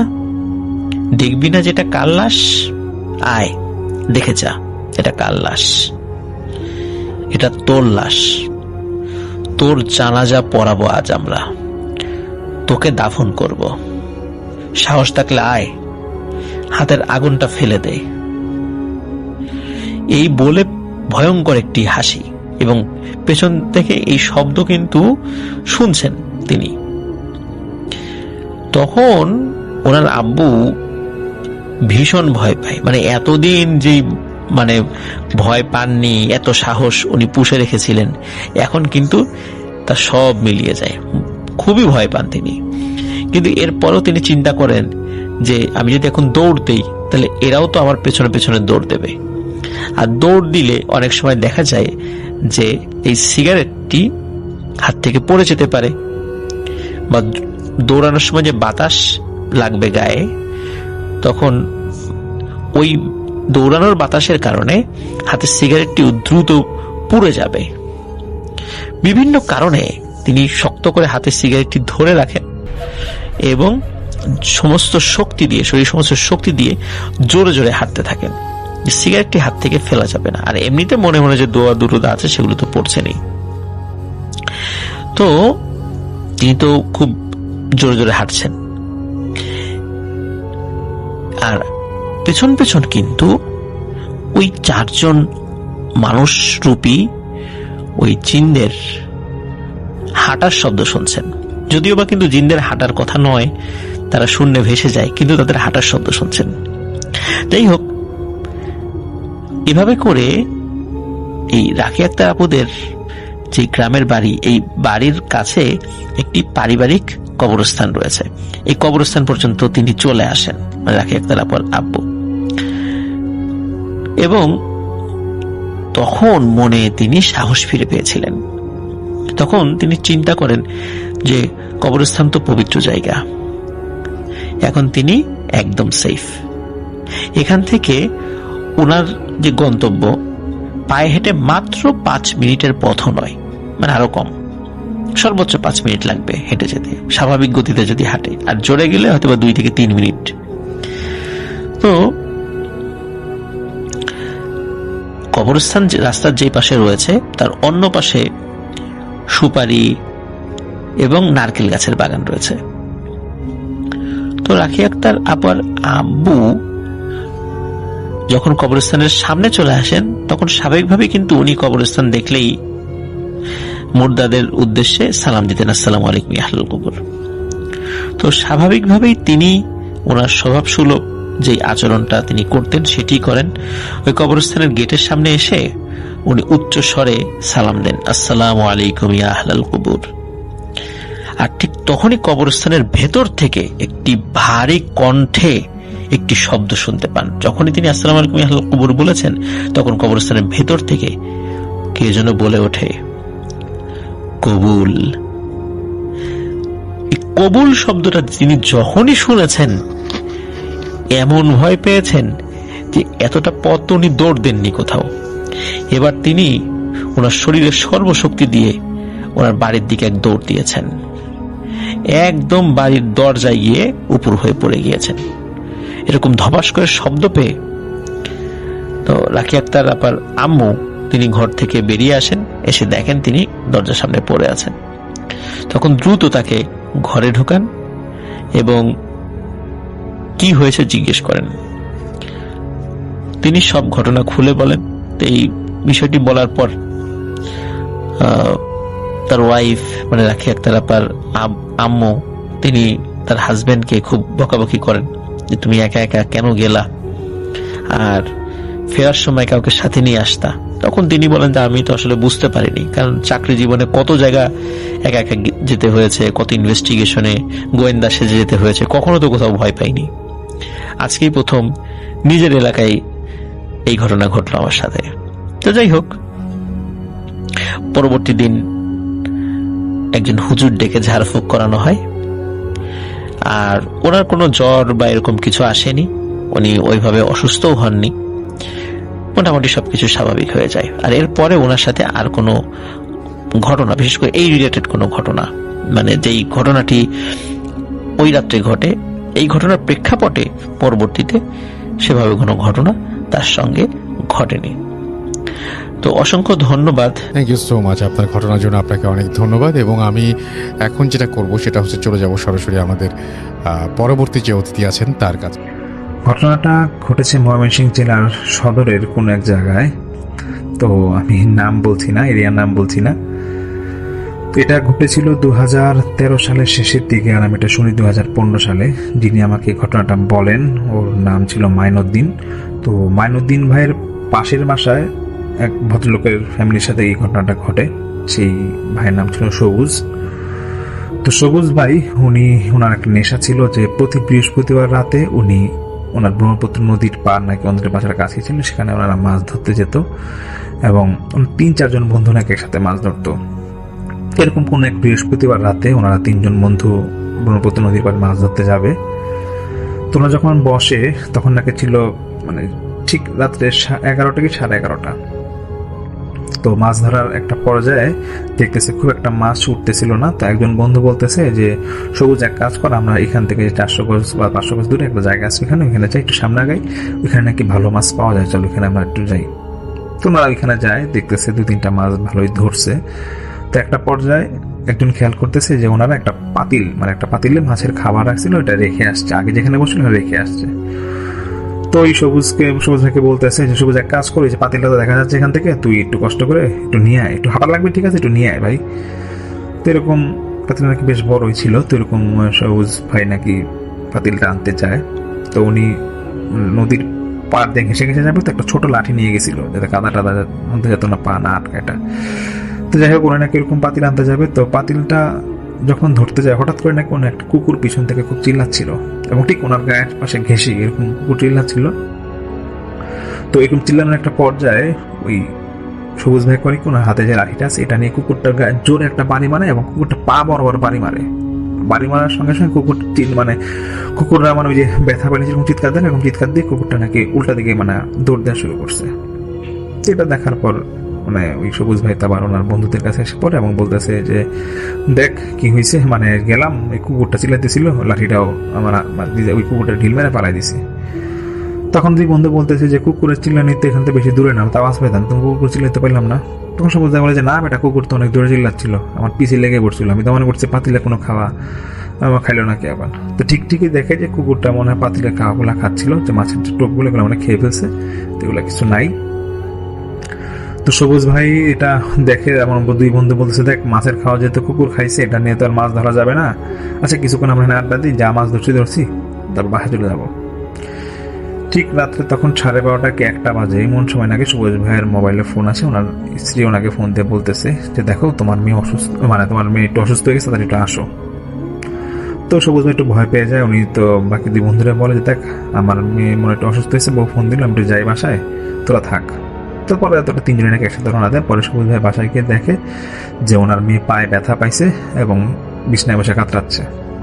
এখন ওনার ওয়াইফকে বলে কি হয়েছে, তো ওয়াইফ এরকম বলতেছে যে আমি বুঝলাম না, ওই বাথরুম যেতে লাগছিল, বাথরুম থেকে ওইখানে পড়ে গেছে, ব্যথা পাইছে, এখন নিয়ে আসলাম রুমে। তো একটু বলে নেই সবুজ ভাইয়ের বাচ্চা নাকি ছিল যে এরকম হাফ বিল্ডিং ছিল, তো ওনার ওয়াশরুম যে বাথরুম ছিল বাসার থেকে কয়েক হাত সামনে দূরে, বাসার ঠিক এরিয়ার বাইরে বাথরুমটা ছিল। তো এরকম ওনার মেয়ে নাকি প্রায় এরকম রাত্রিবেলা বাথরুমে গেলে ওই একাই যেত, এরকম কোনো একটা সমস্যা হতো না। যাই হোক সবুজ ভাই যখন মেয়েকে জিজ্ঞেস করতেছে যে মা তোমার কি হয়েছে, তো মেয়ে নাকি কথাই বলতে পারছে না ব্যথার জন্য। তো সবুজ ভাইয়ের আব্বা বলতেছে যে এক কাজ করো, মেয়েকে নিয়ে তাড়াতাড়ি হসপিটাল যাও, গিয়ে দেখো যে কি সমস্যা হইলো, আবার কোনো ফ্র্যাকচার হয়ে গেছে নাকি দেখো। তো ওনারা রাত্রেবেলা এরকম হসপিটাল যায়। হসপিটাল যাওয়ার পরে ডাক্তাররা বলতেছে যে আসলে ওর মনে হয় একটু পায়ে ভেঙে গেছে বা এরকম মনে হচ্ছে, তো একটু দেখি এক্সরে করে দেখি কি অবস্থা। ঠিকই দেখছে পাটা ভেঙে গেছে। তো পা এরকম তখন নাকি প্রায় রাত্রে 2টা-3টা বাজে। তো ডাক্তার নাকি কোনো রকম মেয়ের পা এরকম জোড়া লাগাইছে এবং বলতেছে যে ওকে একটু একদিন বা 2 দিন দেখি হসপিটাল থাক, তারপর আপনার বাসায় নিয়ে। তো পরের দিন সকাল থেকে যখন মেয়ে ওই ডাক্তার আসলে সব চেক আপ করলো, মেয়ে তো বাবার সাথে খুবই ওই সবুজের সাথে খুবই ভালো ব্যবহার। ঠিক সন্ধ্যা যখন হবে তখন ওই সবুজ ভাই একটা বাসায় গেছিল, তো মেয়ের জন্য খাবার নিয়ে আসবে। সন্ধ্যার পর যখন আসবে তখন মেয়ে বলতেছে, ওর মাকে বলতেছে যে মা বাবাকে যেতে বলো, বাবাকে আমার ভয় লাগে, তুমি যেতে বলো। তো বাবা মা বলতেছে কেন মা, মেয়ে বাবা কি করছে, বাবা কি করছে বলবো না, তুমি বাবাকে যেতে বলো। এটা নাকি মানে আস্তে আস্তে বলতে খুব কান্নাকাটি শুরু করে, এবং একটা পর্যায়ে ওই যে কেবিনে ছিল বাবা নাকি মানে সবুজ ভাইকে নাকি বের করে দেয়, মানে মেয়ে চিৎকার করতে করতে। তো যাই হোক, সেদিন তারপরে আবার রাতে 10টার দিকে নাকি সবুজ ভাই যায়, মেয়ে নাকি তখন ঘুমাচ্ছিল। ঠিক সবুজ ভাই যাওয়ার সঙ্গে সঙ্গে মেয়ে ঘুম থেকে উঠে ঠিক সেম কথা যে মা বাবাকে যেতে বলো, বাবা কেন আবার আসছে। তো সবুজ ভাই একটু রেগে যায়, রেগে গিয়ে বলতেছে ঠিক আছে যা, আমি চলে যাচ্ছি, যা। তো এরকম করে পরে চলে যায়। তারপরের দিন এরকম সকালবেলা আবার ওই মেয়েকে উনি দেখতে যায়, দেখে যে না, মেয়ে তো কোনো কান্নাকাটি নাই। তো সেদিন আবার দুপুরের পরে মা ওনার মেয়েকে রিলিজ দেবে, নিয়ে আসবে হসপিটাল থেকে আনার পরে বাসায় যখন আসে বিকেল হয়ে যায় আনতে আনতে, ঠিক সন্ধ্যার পরে ঠিক মেয়ের আবার সেই একই কথা যে মা বাবাকে রুম থেকে বের করে দাও, বাবা আমাকে মারছে, বাবাকে রুম থেকে বের করে দাও, আমার বাবাকে ভালো লাগে না। তো এরকম নাকি টানা 2-1 দিন করতেছে। এবং সবচেয়ে মজার বিষয় হচ্ছে সবুজ ভাইকে নাকি রাত্রেবেলা মেয়ে রুমে থাকতে দিত না, খুব কান্নাকাটি করতে এবং বলতো যে মা বাবাকে রুমে থাকতে দিবা না, বাবা আমাকে মারছে, একটাই কথা। তো সে নাকি সবুজ ভাই নাকি মানে এরকম রাতের রুমে যখন থাকতে পারে না, তখন এরকম যখন 2-1 দিন হচ্ছে, তখন সবুজ ভাইয়ের বাবা বলতেছে যে দেখো তোমার মেয়ের আবার কি সমস্যা হইলো, এরকম বলে কেন তোমাকে, তুমি কিছু বকা দিছিলা? তো সবুজ ভাই বলতেছে না, আমি এরকম কি বকা দিব, আমি তো কিছু করিও না, বলিও না, আমি আমার সাথে এরকম করতেছে না, বুঝলাম না। তো সবুজ ভাইয়ের মা এটা দেখে বলতেছে যে এক কাজ করো, যেটা হওয়ার হয়েছে, তোমার মেয়ের পাঠি হইতে কয়দিন সময় লাগবে, ডাক্তার কিছু বলছে? তো ওই সবুজ ভাই বলতেছে না, এটা তো মাসখানেক সময় লাগবে। তো ঠিক আছে, মাসখানেক সময় লাগুক, আর তুমি যেটা করো, তুমি তোমার মেয়েকে তোমার বউকে এরকম ঘর থেকে খুব একটা বেরোতে দিও না, তোমার মেয়ে যদি এখন পা ভাঙা বের হবে না, তোমার বউ জাতির মধ্যে ঘর থেকে বের না হয়, একটু দেখো। তো সবুজ ভাই একটু মানে ঘাবড়ায় বলতেছে যে কেন আমার কিছু হয়েছে? কিছু হয় নাই, শুধু বললাম আর কি, এই। তো এরকম কন্টিনিউসলি যখন চলতেছিল, যে দেখা যায় একটা পর্যায়ে মানে খেয়াল করা যাচ্ছে যে মানে সবুজ ভাইয়ের বাবা এবং মা দুজনেই খেয়াল করলো যে সকালের দিকে মেয়ে কিন্তু সবুজ ভাইয়ের সাথে খুবই ভালো ব্যবহার, খুবই ঠিক আছে, মানে সবই ঠিক আছে, কিন্তু মাগরিবের পর হলে মেয়েটার বাপকে দেখতে পারে না, সবুজ ভাইকে দেখতে পারে না। তখন নাকি ওই সবুজ ভাইয়ের বাবা বলতেছে যে যেটাই হয়েছে, তুমি এক কাজ করো, আমাদের যে মসজিদের যে কতিব আছে ওনাকে নিয়ে আসো, একটু তোমার মেয়েকে ঝাড়ফুঁক দিয়ে দেখ, তোমার মেয়ের লক্ষণটা আমার ভালো মনে হচ্ছে না, ও দেখি তোমার খুব ভয় পায় রাত্রেবেলা হইলেই, আর এটা একটু লক্ষণটা খারাপ, আমার সন্দেহ লাগতেছে, তোমাকে আমি বলতেছি। সবুজ ভাই ওই বাবার কথা গুরুত্ব দেয় না, বলে যাচ্ছে বাবা এটা নিয়ে এত টেনশনে কিছু নাই, ও হয়তো কোনো কিছুতে হয়তো ভয় পাইছে দেখে এরকম বলতেছে, বাদ দাও। তো কোনো এক রাতে সবুজ ভাই দেখতেছে যে ওনার মেয়ে হঠাৎ করে খাওয়ার পরিবর্তন আসে ওনার মেয়ের মধ্যে, এবং মেয়ে নাকি রাত্রেবেলা ওর মাকে বলতেছে যে মা আমাকে 5টা ডিম দিবা আর আমাকে 2 প্লেট ভাত দাও। তো মা মানে দুষ্টামি করে, মনে করছে মেয়ে হয়তো দুষ্টামি করতেছে, তো মেয়েকে ডিম দিয়ে ভাত দিয়েছে, বলতেছে যে মেয়ে নাকি খুব কান্নাকাটি শুরু করছে এবং বলতেছে যে না মা, আমার তো তুমি 1টা ডিম দিছো, আরো 4টা ডিম আছে, ডিম দাও আমাকে, আমি ডিম খাবো। তো এরকম ডিম দিছে, খাইছে। তো এরকম নাকি টানা একটা মানে অভ্যাস হয়ে যাচ্ছিল যে টানা 3-4 দিনের উপরে ওর নাকি খাওয়া খুব বেড়ে যাচ্ছিল, এবং ও সবচেয়ে বেশি খাওয়াটা খাইতো ঠিক মাগরিবের পর থেকে শুরু করে, এবং ও নাকি প্রায় সময় মাঝরাতে উঠে নাকি এরকম খাওয়া যেত মায়ের কাছে যে মা আমাকে চিড়া দাও, আমি কলা খাবো, চিড়া খাবো, এরকম নাকি বলতো। তো এদিকে তো সবুজ ভাইরা থাকতে পারে না, যেহেতু সমস্যা, তো উনিও এটা একটা গুরুত্ব দেয় না। কিন্তু সবুজ ভাইয়ের বাবা এই ঘটনাটা যখন দেখতেছে, তখন সবুজ ভাইকে খুব বকাবকি করে বলতেছে যে তুমি মুরব্বীর কথা শোনো না, তোমাকে যেভাবে পারো তুমি কালকেই মসজিদের খতিব নিয়ে আসবে, আমি ওর সাথে কথা বলবো। এরকম মানে ওই যিনি ছিল খতিব বা যিনি বা ইমাম যেটাই ছিল, উনি নাকি মানে এরকম ঝাড়ফুঁক দিতে পারতো। তো নিয়ে আসার পরে সেই মেয়েকে দেখায় আর কি, মানে সবুজ ভাইয়ের আব্বা ওই খতিব ভাই আমাকে বলে যে আমার নাতিনের এই অবস্থা, কয়েকদিন ধরে ও পায়ে ব্যথা পাইছে, তার ওর আব্বাকে দেখতে পায় না, পুরো ঘটনাটা খুলে বলে। তো ওই হুজুর বলতেছে আচ্ছা ঠিক আছে, এক কাজ করেন, আমি আজকে তো আর এরকম মানে শুনে গেলাম, তা আমি এরকম 2-3 দিন পর আসবো, তো যেটা আপনার দেখেন যে আসলে ও মানে আমি একটা মানে হুজুর নাকি এরকম পড়া পানি দিয়ে যায়, বলে ওকে এটা খাওয়া না, দেখেন যে ওর কোনো ইমপ্রুভ হয় নাকি। তো এরকম নাকি পড়া পানি দেয় যে দেখেন যে আমি এর কোনো ইমপ্রুভ নাই। সবুজ ভাই আবার হুজুরকে ডেকে আনে, তো হুজুর বলতেছে ঠিক আছে আমি আসতেছি, তো আপনি যেটা করবেন 1-1.5 কেজি মিষ্টি আপনার ঘরে রেখে দিবেন, আমি আসা তারপর আপনার মেয়ের সাথে এরকম কথা বলবো। তো হুজুর নাকি এরকম আসে, আসার পর মেয়েকে বলতেছে, ঠিক সন্ধ্যার পর এরকম আসার পর মেয়েকে মিষ্টি দিয়ে বলতেছে যে মা আমি আসছি, তোমার জন্য মিষ্টি নিয়েছি, মিষ্টি খাবা? তুমি বলতেছে হ্যাঁ খাবো। তো দেখতেছি মিষ্টি যে খাচ্ছে মানে 3টা 4টা 5টা মানে অনবরত এরকম নাকি 8-10টা মিষ্টি খাইছে। তারপরে বলতেছে যে হুজুর বলতেছে তোমাকে আমি মিষ্টি এবার পরে দিব, তুমি আমার সাথে কিছু কথা বলতে হবে, বলবা? তো তুমি কি আমার সাথে কথা বলবা? তখন মেয়ে বলতেছে হ্যাঁ বলবো। তো বলতেছে যে তুমি তোমার আব্বুকে ভয় পাও কেন, আমাকে বলো তো। তো বলতেছে যে আমি এরকম যেদিন পায়ে ব্যথা পাই সেদিন আমি বাথরুমে গেছিলাম, তো বাথরুমে যাওয়ার পরে আমি যখন বাথরুম থেকে বের হয়েছি, তো তখন আব্বু আমাকে জোরে একটা লাঠি দিয়ে পায়ের মধ্যে পানি দিয়ে বলতেছে এত রাতে বাথরুমে গেছিস কেন, এবং খুব জোরে ব্যথা দেয় এবং আমি ওখানে পড়েছে এবং চিৎকার দিয়ে আম্মুকে ডাকি। তারপর থেকে আমার আব্বুকে ভয় লাগে।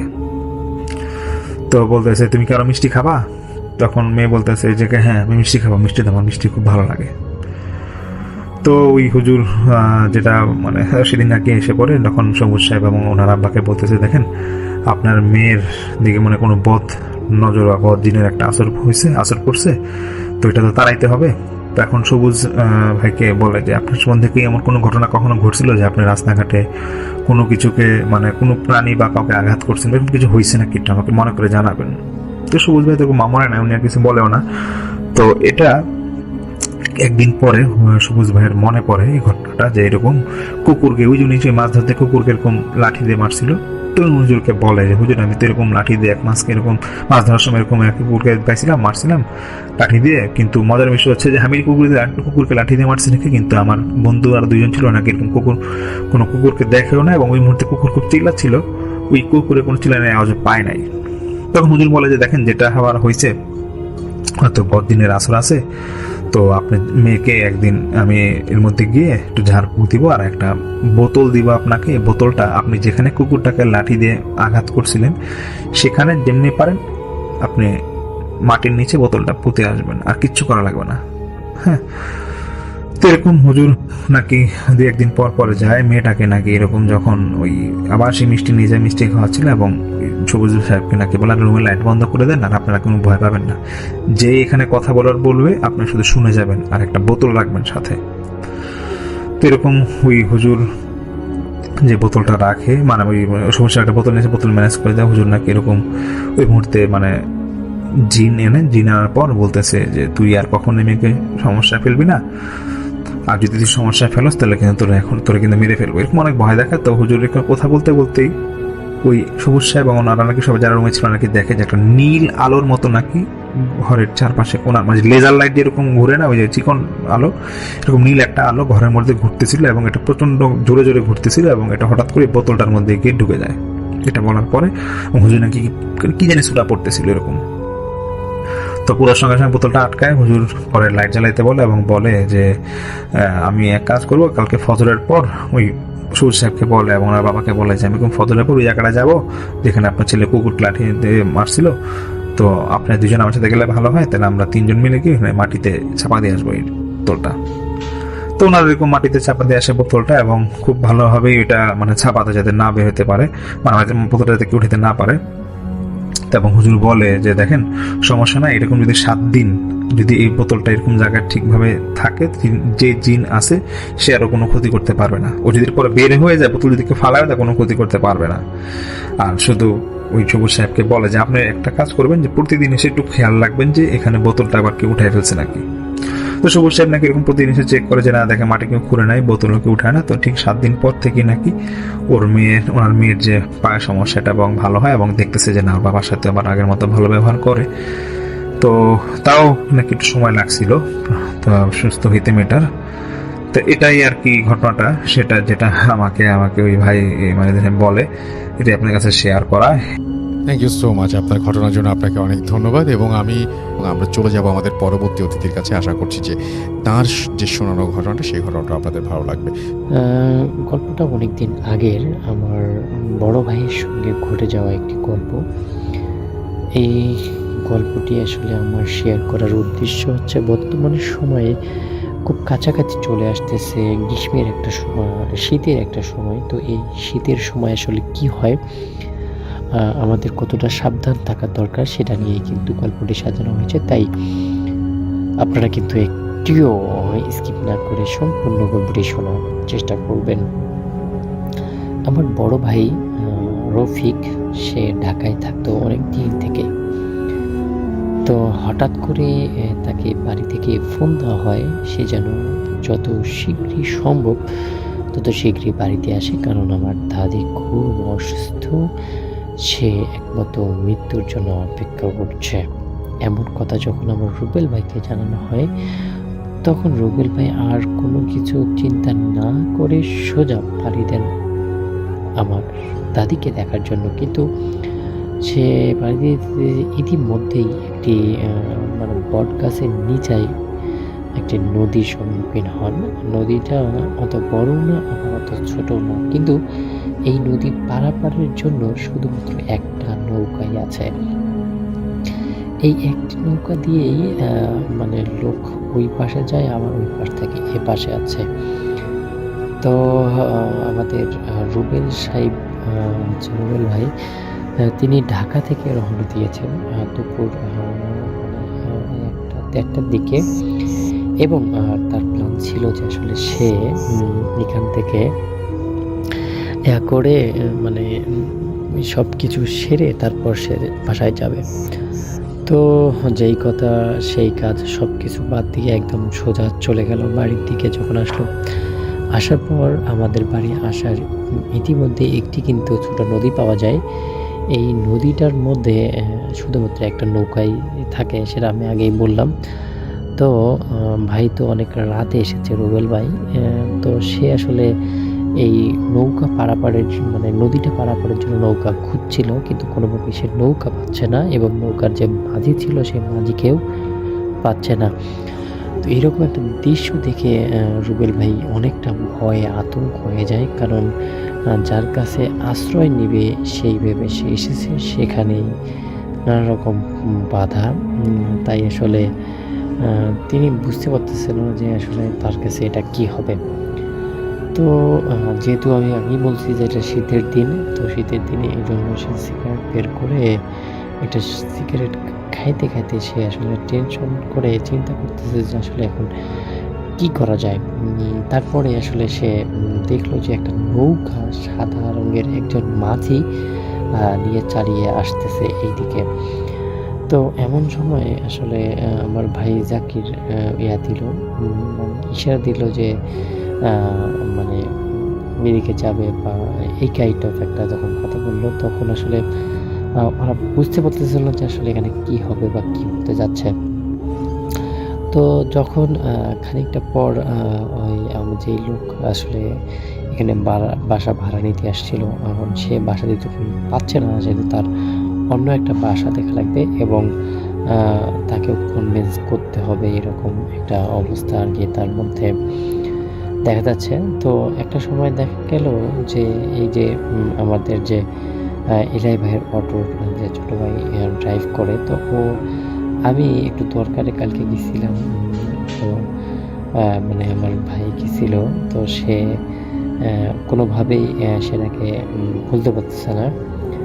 তো ইতিমধ্যে এই জিনটা আবার আরও তার যে মানে সঙ্গপঙ্গ আছে তাদেরকে নিয়ে হাজির হয়েছে সেই রাস্তার মাঝখানে। তো আমার ভাই রুবেল তিনি আসলে বাড়ি আসার জন্য যতটা চেষ্টা করতেছে, কিন্তু তারা প্রতিবারই তাদেরকে ভাগড়ে দিচ্ছে। শেষে আসলে দেখা যাচ্ছে যে তারা দুজন একত্রে করে একটা এই যে নদীর উপর দিয়ে পানি চলার যে চাকা সহ একটা ঠেলা গাড়ি, সেটা কিন্তু তারা মানে বানিয়ে ফেলেছে, এবং তারা ভাবতেছে যে মানে তাদের কাল্পনিক একটা জিনিস, তারা এটার মধ্যে দিয়ে সাঁতরায়া নদী পার করবে। কিন্তু তাদের মনের মধ্যে আসলে কোনোভাবেই এরাদা নিতে পারতেছিল না যে আসলে এটা কীভাবে সম্ভব, বা এখান থেকে কি আসলেও পার হওয়া যাবে কি না। তো এত কথা বাদ দিয়ে তখন যখন তারা আসলে কিছু গাছের গোড়ালি বা গাছের ছাল বাকল দিয়ে একটা ছোটো করে নৌকা বানিয়ে ফেললো, এবং একটা সময় দেখা গেলো যে দুজনের অনেক বেশি টাফ হয়, কিন্তু আরেকজন চাইলে নেওয়া যেতে পারে, তার জন্য অবশ্যই 60 কেজির নিচে হতে হবে। তো এই সব কিছু মিলে আমার বড় ভাই কোনো কিছুতেই মন দিতে পারতেছে না, বা কোনটা কী করবে না করবে সব কিছু বুঝতে পারতেছিল না। তো এরপর আসলে নদীর যে মাঝি ছিল সেই মাঝি তাকে বলল যে এখন সব কেটে গেছে, আপনি চাইলে আমার গাড়িতে করে বাড়ি যেতে পারেন। তো আসলে এইরকম একটা অবস্থার পর তো আমি মনে করি যে আসলে আমার ভাইয়ের সঙ্গে যেটা হয়েছিল সেটা কিন্তু আর কারোর সাথে হতে পারে। তাই আপনারা কিন্তু এই শীতের দিনে অবশ্যই নিজেদেরকে হেফাজত রাখবেন, আপনাদের পরিবারের যারা আছে তাদেরকে অবশ্যই এই বিষয়টি জানাবেন, যেন তারা সচেতন হতে পারে, এবং আমাদের আজকের এপিসোডটি বেশি থেকে বেশি করে শেয়ার করে দিবেন, যেন সবাই এরা থেকে উপকৃত হতে পারে। বলবো আমরা সরাসরি চলে যাব আফনান ভাইয়ের কাছে এবং আফনান ভাইয়ের কাছ থেকে তার ঘটনা শুনবো। এই ঘটনাটি আমাদেরকে পাঠিয়েছেন বরিশালের শায়েস্তাবাদ থেকে মোহাম্মদ রায়হান ভাই। উনি চমৎকার একটি ঘটনা পাঠিয়েছেন, যেটা ওনার নিজের সঙ্গে ঘটেছে। ঘটনাটি 2020 সালের মাঝামাঝি দিকের একটি সময়। ওই সময়ে করোনার প্রভাবটা আমাদের দেশে খুব বেশি ছিল। লকডাউনের পরে সদ্য আবার ব্যবসা বাণিজ্য শুরু হয়েছে, সবাই ঘুরে দাঁড়ানোর চেষ্টা করছে, এমন একটি সময়। তো ওনাদের একটি খাবারের রেস্টুরেন্ট ছিল, খাবারের হোটেল যেটা, এটি ছিল বরিশাল বিশ্ববিদ্যালয়ের সামনে। আর বরিশাল বিশ্ববিদ্যালয়ের ওখানে যারা গিয়েছেন তারা দেখতে পাবেন যে বিশ্ববিদ্যালয়ের অপোজিট পাশে আশেপাশে এরকম বেশ কিছু ভবন হয়েছে, দোকানপাট হয়েছে, যেহেতু ইউনিভার্সিটি স্টুডেন্টরা সেখানে আসে, বিভিন্ন দরকারে আসে। তো এই কারণে সেখানে বেশ কিছু অবকাঠামো এবং দোকানপাট গড়ে উঠেছে। তো ওনাদের ওইখানে একটা রেস্টুরেন্ট ছিল, সেটি ছিল নাহিয়ান ভিলা নামে একটা ভবন রয়েছে এই ভবনের নিচে। তো যেটা হতো, ওনার বাবা এই রেস্টুরেন্টটা পরিচালনা করতেন। উনি যেহেতু ওই সময় স্কুলে পড়তেন, তো সবসময় উনি আসতে পারতেন না। উনি যেটি করতেন, উনি বৃহস্পতিবার যেহেতু হাফ ক্লাস হতো, এই কারণে উনি বৃহস্পতিবার ওনার স্কুল শেষে দোকানে চলে আসতেন, দোকান মানে হোটেলে চলে আসতেন, এবং উনি রাতের বেলা হোটেলে থাকতেন। শুক্রবার উনি দোকান বন্ধ করার আগ দিয়ে উনি আবার বাড়িতে চলে যেতেন, যেহেতু শনিবার ওনার কোচিং ছিল, যার কারণে উনি এই মধ্যবর্তী ফুল একদিন এবং বৃহস্পতিবার অর্ধেক দিন ওনার বাবাকে সাহায্য সহযোগিতা করতেন ব্যবসার কাজে। তো এইভাবে উনি প্রায় 2 বছর ধরে এভাবেই চলছিল আর কি, কোনো সমস্যা হয়নি। তো উনি যেই পথ দিয়ে আসতেন, সেই পথটা, এই জায়গাটার নাম হচ্ছে কর্ণকাটি। ওনার সাথে আমার ফোনে কথা হয়। ফোনে কথা হওয়ার পরে উনি কিছু কিছু তথ্য ভুলে গিয়েছিলেন দিতে, পরবর্তীতে আমি ফোনে কথা বলে বিষয়টা শিওর হই আর কি। তো উনি ওই বরিশাল বিশ্ববিদ্যালয়ের ওই জায়গা থেকে যখন ওনার গ্রাম শায়েস্তাবাদে ফিরে আসতেন, তখন মাঝখানে একটি জায়গা পাড়ি দিতে হতো, একটি রাস্তা পাড়ি দিতে হতো। সেই জায়গাটার নাম হচ্ছে কর্ণকাটি। ওই জায়গাটির একটা বিশেষত্ব ছিল, সেই রাস্তার দুধারে এত গাছ ছিল যে সূর্যের আলো খুব হালকাভাবে প্রবেশ করত। মানে ওই রাস্তা দিয়ে গেলে খুব ঠান্ডা শীতল বাতাস, প্রচন্ড গরমের মধ্যেও আপনার শরীরকে এক অন্যরকম অনুভূতি দেবে, একটা ভিন্ন জগতে নিয়ে যাবে। চমৎকার একটি রাস্তা, কিন্তু আলো পড়তো কম। আশেপাশে ঠিক আছে, আশেপাশে তো পর্যাপ্ত সূর্যের আলো আছে, কিন্তু রাস্তার উপরে প্রচুর গাছপালা, যার কারণে এরকমটা হতো আর কি। চমৎকার একটি রাস্তা। তো রাতের বেলা তো বুঝতেই পারছেন, সেখানে চাঁদের আলো আসলে ঢোকার কোনো সুযোগই নেই, কারণ দিনের বেলাতেই সূর্যের আলো কম ঢোকে। মানে যখনই ওইদিকে যাওয়া যাবে রাস্তার দিকে, তখন মনে হবে পরন্ত বিকেল বা সন্ধ্যা আগ দিয়ে যেভাবে সূর্যের আলো কমে আসে, যেমন চারদিকে হালকা একটু অন্ধকার নেমে আসে, ওই রাস্তার মধ্যে ঢুকলে এরকমটা মনে হবে। তো 2 বছর ধরে ওদিক দিয়ে আসা যাওয়া করেছেন, কখনো কোনো সমস্যা হয়নি। তো 2 বছর পরে 2020 সালের মাঝামাঝির দিকে ওনার সাথে একটি ভয়ানক ঘটনা ঘটেছে, সেটি মূলত আমরা এখন শেয়ার করব ইনশাল্লাহ। তো উনি প্রতি বৃহস্পতিবারের মতো স্কুল শেষে চলে আসেন ওনাদের দোকানে, দোকান বলতে হোটেল আর কি। তো ওখানে আসার পর স্বাভাবিকভাবেই শুক্রবারের দিন কোনো কারণে কাস্টমার ওই দিন খুব বেশি ছিল, এবং সন্ধ্যার পরে এবং রাত 10টা পর্যন্ত অনেক কাস্টমার ছিল। এখন যেহেতু উনি ওনার বাবার ব্যবসায় হেল্প করতে এসেছেন, স্বাভাবিকভাবে দোকানের একটা ব্যস্ত সময়ে তো ওনাকে থাকতে হবে। এই কারণে দোকান ক্লোজ করতে করতে রাত প্রায় 10:30 বেজে যায়। আর ওই দিন কাস্টমারের আধিক্য দেখে বারবার রান্না করতে হয়েছিল হোটেলে। শেষ দিকে এসে বেশ কিছু খাবার বেঁচেও যায়। তো ওনার বাবা ওনাকে বলেন যে আজকে আর বাড়িতে যাওয়ার দরকার নেই, যেহেতু রাত 10:30 বেজে গেছে, এখন একা একা যাবা কোনো প্রয়োজন নেই। কিন্তু উনি বলেন যে না, চলে যাই, কোনো সমস্যা হবে না, কারণ এভাবেই তো সবসময় যাচ্ছি, তো রাত আজকে হয়ে গেছে, এটা নিয়ে কোনো সমস্যা না।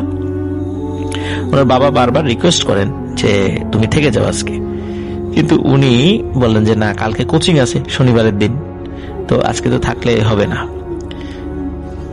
যাই হোক, হোটেলের বেশ কিছু খাবার যেহেতু বেঁচে যায়, তো উনি সেটা বাড়িতে নিয়ে যাওয়ার জন্য সেই একটা ব্যাগের মধ্যে হোটেলের অন্য কর্মচারীরা সেটা সুন্দর করে সাজিয়ে দেন। যাই হোক, সেটার ওজন হয় মোটামুটি 3 থেকে 4 কেজি ওজনের একটা ব্যাগ হয়ে যায় আর কি। উনি ওনার বাবার কাছ থেকে বিদায় নিয়ে বাড়ির দিকে রওনা দেন। শুরুতেই বলেছি ওই রাস্তা সম্পর্কে, বুঝতেই পারছেন দিনের বেলাতেই সেই রাস্তার উপর আলো কম পড়ে, আর রাতের বেলা তো সেই রাস্তার মধ্যে ঘুটঘুটে অন্ধকার মনে হবে, এটাই স্বাভাবিক।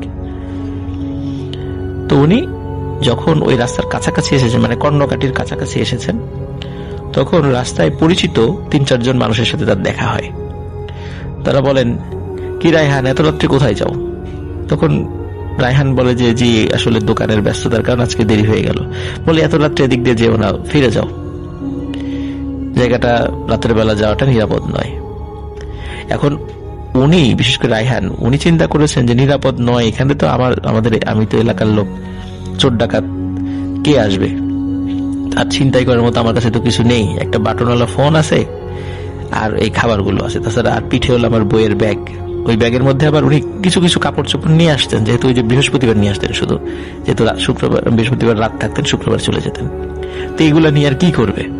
তখন উনি মনে মনে হাসেন যে আসলে কে আর ছিনতাই করবে, এখানে কে আসবে, উনি এই বিষয়টার পাত্তা দেন না, কারণ 2 বছর ধরে আসা যাওয়া করছেন, কোনো ভয়ঙ্কর ঘটনা তো ঘটেনি তার সাথে, সুতরাং ভয়ঙ্কর বিষয়টা চিন্তা ওনার মাথায় আসেনি মূলত।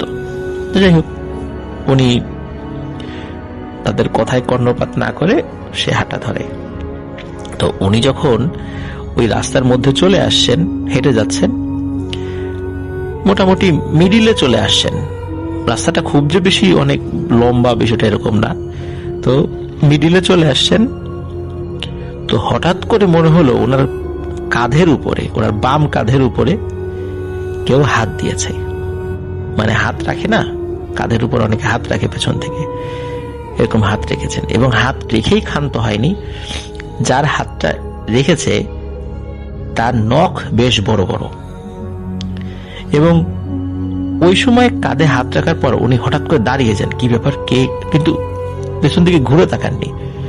তিনি ফিল করছিলেন যে হাতটা তার কাঁধে রাখা হয়েছে সেটা মানুষের হাতের মতো নয়, যেমন কুকুর বা বিড়াল তাদের হাত কেমন হয়, পায়ের নিচে একটু নরম নরম মাংসর মতো থাকে এবং তাদের থাবা থাকে, তো মনে হচ্ছে ওই রকম কোনো হাত, কিন্তু সেটা অনেক বড় হাত, সেটি তার পিঠের উপর রাখা হয়েছে, এবং ওই যে নখগুলো, এই নখ মানে থাবাগুলো, সেগুলো বের করা, এবং 2 থেকে 3টা নখ দিয়ে তার পিঠের মানে কাঁধের উপরে শক্তভাবে খোঁচা দিয়েছে, এবং এই খোঁচা দেওয়ার পর উনি প্রচন্ড ব্যথা পান, এবং ওনার হাত থেকে ওনার যে বাটনওয়ালা ফোন সেটি ছিটকে পড়ে যায়। গো বাবা গো মা গো বলে একটা চিৎকার দিয়ে ওঠেন, যে এত ব্যথা পেয়েছিলেন উনি হঠাৎ করে। আর ওই মোবাইল ফোনটা নিচে পড়ে মোবাইল ফোন থেকে ব্যাটারি আলাদা হয়ে মোবাইল ফোনটা বন্ধ হয়ে যায়। তবে কোথায় পড়েছিল উনি অবশ্য একটু খেয়াল করেছিলেন যে কোন জায়গাটা পড়ে বন্ধ হয়েছে। আর ওনার হাত থেকে ওই ব্যাগটাও পড়ে যায়, মানে আকস্মিকভাবে এরকম ব্যথা পাওয়ার কারণে মোবাইল এবং হাত থেকে ব্যাগ পড়ে যায়। উনি মোবাইল কি খুঁজবেন, উনি আর এক হাত দিয়ে ওনার এই কাঁধ ডলতে থাকেন, কারণ এতটা ব্যথা পেয়েছিলেন। কিছুক্ষণ ডলার পরে তখন উনি অন্ধের মতো হাতড়ে হাতড়ে যে জায়গাটাতে মোবাইলটা পড়েছিল ওই জায়গাটাতে খুঁজতে থাকেন মোবাইল, কিন্তু উনি মোবাইল খুঁজে পাচ্ছিলেন না, যদিও ব্যাগটা খুঁজে পান, কারণ হাতের ব্যাগটা ভারী তো, এটা পাশেই ছিল, তো উনি খুঁজে পাচ্ছিলেন না। চিন্তা করেন কি ব্যাপার, এইভাবে আমার পিঠে খোঁচা দিল কে, করে পেছন দিকে তারপর ঘুরে তাকান। আসলে আমি তো বলেছি যে ওইখানে কিন্তু দিনের বেলাতেই কেমন থাকে, আর রাতের বেলা তো বুঝতে পারছেন চাঁদের আলো পড়ার প্রশ্নই আসে না, ঘুটঘুটে অন্ধকার থাকে, এমন অন্ধকার যে হাতও দেখা যায় না, নিজের হাত, এমন একটা অবস্থা। তো উনি পেছন দিকে তাকিয়ে কাউকে দেখতে পাবেন না, এটাই স্বাভাবিক। আবার উনি মোবাইলটা খুঁজতে থাকেন। আসলে ওইভাবে উনি ভয়ও পাননি, যে উনি চিন্তা করেছেন হয়তো বা কোনো ডাল টাল পড়লো কিনা উপর থেকে, না কি আমি কি বুঝলাম, তখন উনি আসলে বিষয়ের তাৎপর্য তখন অনুধাবন করতে পারেননি। এরপরে যেটা হয়, মানে এই ঘটনার কয়েক 3-4 মিনিটের মধ্যে উনি দেখতে পান যে এটা উনি দেখতে পাচ্ছিলেন, অন্ধকার হলে এটা উনি দেখতে পাচ্ছিলেন কোনো এক রহস্যময় কারণে। সেটি হচ্ছে ওনার সামনে থেকে একটু দূরে ঘূর্ণিঝড় শুরু হয়েছে। ঠিক ওই জায়গাটাতেই ঘূর্ণিঝড়, মানে রাস্তার ঠিক ওই একটা নির্দিষ্ট জায়গায়। ঘূর্ণিঝড় অন্য কোথাও নেই, শুধু ওই একটা জায়গায়। এবং ওই যে ঘূর্ণিঝড় যখন হয় তখন মানে বাতাসের একটা কুণ্ডলী সৃষ্টি হয়। উনি অন্ধকারের মধ্যেও সেই কুণ্ডলীটাও দেখতে পাচ্ছিলেন। উনি হঠাৎ দেখতে পান ওই কুণ্ডলীর মধ্য থেকে একটা লম্বা আকৃতির, প্রায় 10-12 হাত লম্বা একজন মানুষ, চেহারা মানুষের মতোই, তার চেহারাটা ওই অন্ধকারে স্পষ্ট বোঝা যাচ্ছে, মনে হচ্ছে হালকা আলো ওইখানে, মানে হালকা আলোর আভা ছড়াচ্ছে ওখান থেকে। ওই কুণ্ডলীর ভেতর থেকে একটা মানুষ বের হয়ে আসছে,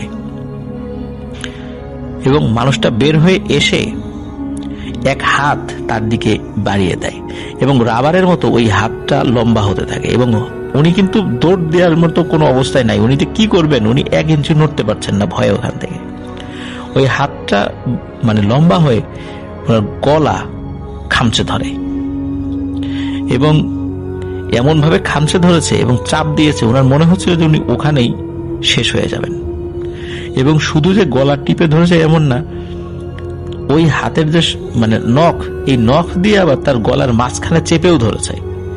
মানে এরকম হলে মোটামুটি একটা মানুষ কয়েক মিনিটও বেঁচে থাকার কথা না, এমন একটা অবস্থা। তো যেটা হলো সেটা হচ্ছে যে এরকম বেশি সময় না, 10 থেকে 15 সেকেন্ডের মতো। এরপরে ওনার কিছু মনে নেই, উনি সেন্সলেস হয়ে যান। পরের দিন সকালে উনি নিজেকে আবিষ্কার করেন নিজের বাড়িতে, কারণ সকালবেলা যখন লোকজন ওদিক দিয়ে যাচ্ছিল তাকে অচেতন অবস্থায় পড়ে থাকতে দেখে, এবং ওখান থেকে তাকে উদ্ধার করে বাড়িতে নিয়ে আসে। যদিও বা উনি তেমন কোনো অসুস্থ হননি বা শারীরিক তেমন কোনো ক্ষতি হয়নি। পরবর্তীতে যখন মানে উনি ওই রাস্তাতে গিয়েছিলেন, ওই দিনই গিয়েছিলেন, এবং লোকজন ওখানে আবার তাকে যখন উদ্ধার করেছে তাদের বক্তব্য অনুযায়ী পরে গিয়ে দেখা যায় তার বাটনওয়ালা ফোন সেখানে পড়েছিল, কোনো সমস্যা নেই। খাবারের যে প্যাকেটটা ছিল, মানে ব্যাগটা ছিল, সেখান থেকে খাবারগুলো এত সুন্দর করে খাওয়া হয়েছে যেভাবে কোনো ভদ্র মানুষ খাওয়া দাওয়া করে, পরিপাটি করে খাওয়া দাওয়া করে। এই খাবারগুলো থেকে খুব সুন্দর করে সব খাবার খাওয়া হয়েছে। সেখানে মাছের প্যাকেট ছিল, মাংসের প্যাকেট ছিল, সেগুলো খুব সুন্দর করে, মানে পশুরা খেলে তো তাদের খাওয়ার ধরন একরকম থাকে, আর মানুষ খেলে সেটা একরকম থাকে। ঠিক মানুষ যেভাবে, একটা ভদ্র মানুষ খুব সুন্দর করে খাওয়া দাওয়া করে, মাছ মাংস সবজি যা যা ছিল সবকিছু খুব সুন্দর করে খেয়ে অবশিষ্ট অংশ, মানে যে খাবারের যে প্যাকেট ট্যাকেট, সেগুলো এক পাশে সুন্দর করে রেখে দিয়েছে। এটা কোনো স্বাভাবিক মানুষের পক্ষে সম্ভব হওয়া, মানে আমরা প্রশ্নই আসে না। প্রিয় লিসেনার্স, এই ঘটনা থেকে আমরা যতটুকু বুঝতে পারছি যে তিনি যখন খাবার নিয়ে ওদিক দিয়ে যাচ্ছিলেন, তিনি জিনের খপ্পরে পড়েছিলেন। আর ওই জিনটি নিশ্চয়ই ক্ষুধার্ত ছিল, যার কারণে সে ওই খাবারটি প্রথমে নেয়ার জন্য স্বাভাবিক চেষ্টা করেছিল, একটি খোঁচা দেওয়ার চেষ্টা করেছিল যাতে সে বুঝতে পারে, এবং খাবারটি রেখে সে চলে যায়। কিন্তু যখন হয়তোবা ওই জিনটি বুঝতে পারে যে সে ওই মোবাইলটা আবার খুঁজছে, এই খাবারটি নিয়েই যাবে, সে এখনো বাস্তবতা বুঝতে পারেনি, যার ফলে সে আরো ভয় দেখায়। আর এই জিনটি যতটুকু মনে হয়েছে সে অতটা খারাপ নয়, কারণ খারাপ হলে সে পিশাচের মানে মতো আচরণ করতো। আর এত মানে পিশাচ কিন্তু এত সুন্দর মাছ মাংস রান্না করা তরকারি পছন্দ করে, সাধারণত কাঁচা মাছ কাঁচা মাংস এই জিনিসগুলো বেশি পছন্দ করে। এমনি রান্না করা খাবারও তারা খায় না, বিষয়টা এরকম নয়, কিন্তু তারা এই জিনিসটা বেশি পছন্দ করে। যেহেতু খুব সুন্দর করে পরিপাটি করে খেয়ে আবার রেখে দিয়েছে, তাহলে বোঝা যায় যে জিনটা আসলে অতটা খারাপ নয়, কিন্তু সে ভয় দেখিয়েছিল, এটা সত্য। যাই হোক, এই ঘটনাটি মোহাম্মদ রায়হান ভাইয়ের নিজের সাথে ঘটেছিল। থ্যাংক ইউ সো মাচ আপনার ঘটনার জন্য আপনাকে অনেক ধন্যবাদ। এবং আমি এখন যেটা করব সেটা হচ্ছে চলে যাব সরাসরি আমাদের পরবর্তী যে অতিথি আছেন তার কাছে। আসসালামু আলাইকুম রহমতুল্লাহ। রাসেল ভাই, আশা করি খুব ভালো আছেন, আল্লাহ আপনাকে ভালো রাখুক। শ্রোতা মণ্ডলী, আমি আজকে মোহাম্মদ রিফাত হাসান আপনাদেরকে একটি ঘটনা শেয়ার করব যেটা আমার জীবনের সাথেই ঘটে গেছে, এবং এটি একটি প্যারানর্মাল ঘটনা যার ব্যাখ্যা আমার কাছে নেই। তো আমার বাবা তখন সরকারি চাকরি করতেন, 2000 সাল। সরকারি চাকরি করার কারণে বাবা একটি সরকারি ফ্ল্যাটে থাকার সুযোগ পান। তো তখন আমরা সেই সরকারি ফ্ল্যাটে চলে যাই, যেটাকে অনেকে সরকারি কোয়ার্টার বলে থাকেন। তো আমরা সেখানে থাকি। তো ওইখানে প্রায় 4টা ফ্যামিলি ছিল একই বিল্ডিং এর মধ্যে, এবং বিল্ডিংটা ছিল 2 তলার একটা বিল্ডিং। তো সেখানে উপরের দুইটা ফ্লোর ছিল, সেখানে আমি আমার ফ্যামিলি সহ থাকতাম, এবং অপর পাশে আমার ঠিক অপোজিটে থাকতেন নীলার বাবা, একজন মানুষ, তিনি তার ফ্যামিলি নিয়ে থাকতেন, এবং নিচের 2 ফ্লোরে আরো 2টা ফ্যামিলি ছিল। তখন উপজেলা নির্বাহী কর্মকর্তার আদেশ অনুযায়ী প্রত্যেকটা বিল্ডিং এর ছাদ বন্ধ করে রাখা হতো তালা মেরে। তো কারণ বিল্ডিং এর ছাদের উপরে খুব ইম্পর্টেন্ট কিছু জিনিস ছিল, যেমন আপনার একটা মোটর ছিল যেটা দ্বারা পানি তুলতো ট্যাঙ্কের মধ্যে। তো মোটরটা খুবই একটা দামি মোটর ছিল। তো ওইগুলোর জন্য একটু খুব ভালো ভালো দামি দামি ইনস্ট্রুমেন্ট যাতে কেউ নষ্ট না করে, সেই জন্য ছাদের উপর তালা মেরে রাখা হতো। আর তখন চোর ডাকাতেরও একটা বড় ধরনের উৎপাত ছিল। তো সেটার জন্য দেখা যেত যে সরকারি কোয়ার্টারগুলোতে তখন প্রচুর পরিমাণে পাহারা দেওয়া হতো। রাতে দেখা যেত যে একটা বিল্ডিং এর চারপাশে সবসময় 24 ঘন্টা নাইট ডিউটিতে বিভিন্ন লোক থাকতো। তো এমনকি মাঝে মাঝে সেখানে পুলিশরাও টহল দিত। তো একটা হাইলি সিকিউরড পরিবেশ ছিল সেটা। তো সেজন্য আমাদের খুব ভালো লাগতো এখানে থাকতে। তো হঠাৎ একদিন রাতে, গরমের দিন, ওই ছাদের উপরে আমরা যেটাতে থাকি, আমাদের মাথার উপরে ছাদ, সেখানে ধপাধপ ধস ধস শব্দ শুরু হয়, ভয়ঙ্কর শব্দ। মনে হচ্ছে যে ছাদের উপর কেউ পড়ে যাচ্ছে লাফ দিয়ে বারে বারে। তো এরকম শব্দ হচ্ছে, ছাদে দৌড়ঝাঁপের শব্দ হচ্ছে, অনেক শব্দ হচ্ছে। তো আমরা রাতের ঘুমাতে পারি নাই। তো আমরা নিচে দারোয়ানকে জিজ্ঞেস করলাম যে আপনারা কি ছাদে মানুষ নিয়ে গেছেন কিনা। ছাদের তালা সবসময় দারোয়ানের কাছে যেহেতু থাকতো, এই জন্য আমরা তাকে আগে ধরলাম।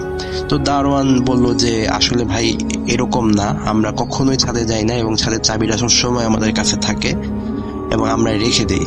ছাদে আপনারা যদি কোনো কিছু শুনে থাকেন, সেটা হয়তো আপনারা ভুল শুনে থাকবেন, আপনাদের মনের ভুল হয়েছে। তো সেটা ভেবে নিয়ে আমরা ভাবলাম যে হয়তো হইতে পারে। আমরা আবার চলে গেলাম ওই দিন। পরের দিন ঠিক একই সময়, ধরেন রাত 12টার পর থেকে এই প্রবলেম হওয়া শুরু হয়। ছাদের উপরে প্রচন্ড দৌড়ঝাঁপ শুরু হচ্ছে। এখন বর্তমানে যেটা হচ্ছে যে নুপুরের শব্দ শোনা যাচ্ছে ছাদের উপর থেকে। তা আমরা অবাক হয়ে গেলাম যে ছাদের উপর এরকম দৌড়ঝাঁপ, আবার মাঝে মাঝে নুপুরের শব্দ শুনতেছি, এগুলো কি। তারপরে আমরা আবার ওই দারোয়ান চাচার কাছে যাই এবং তাকে খুব ভালো করে জিজ্ঞেস করি যে আসলে বলেন তো কি হয়েছে ছাদের উপরে।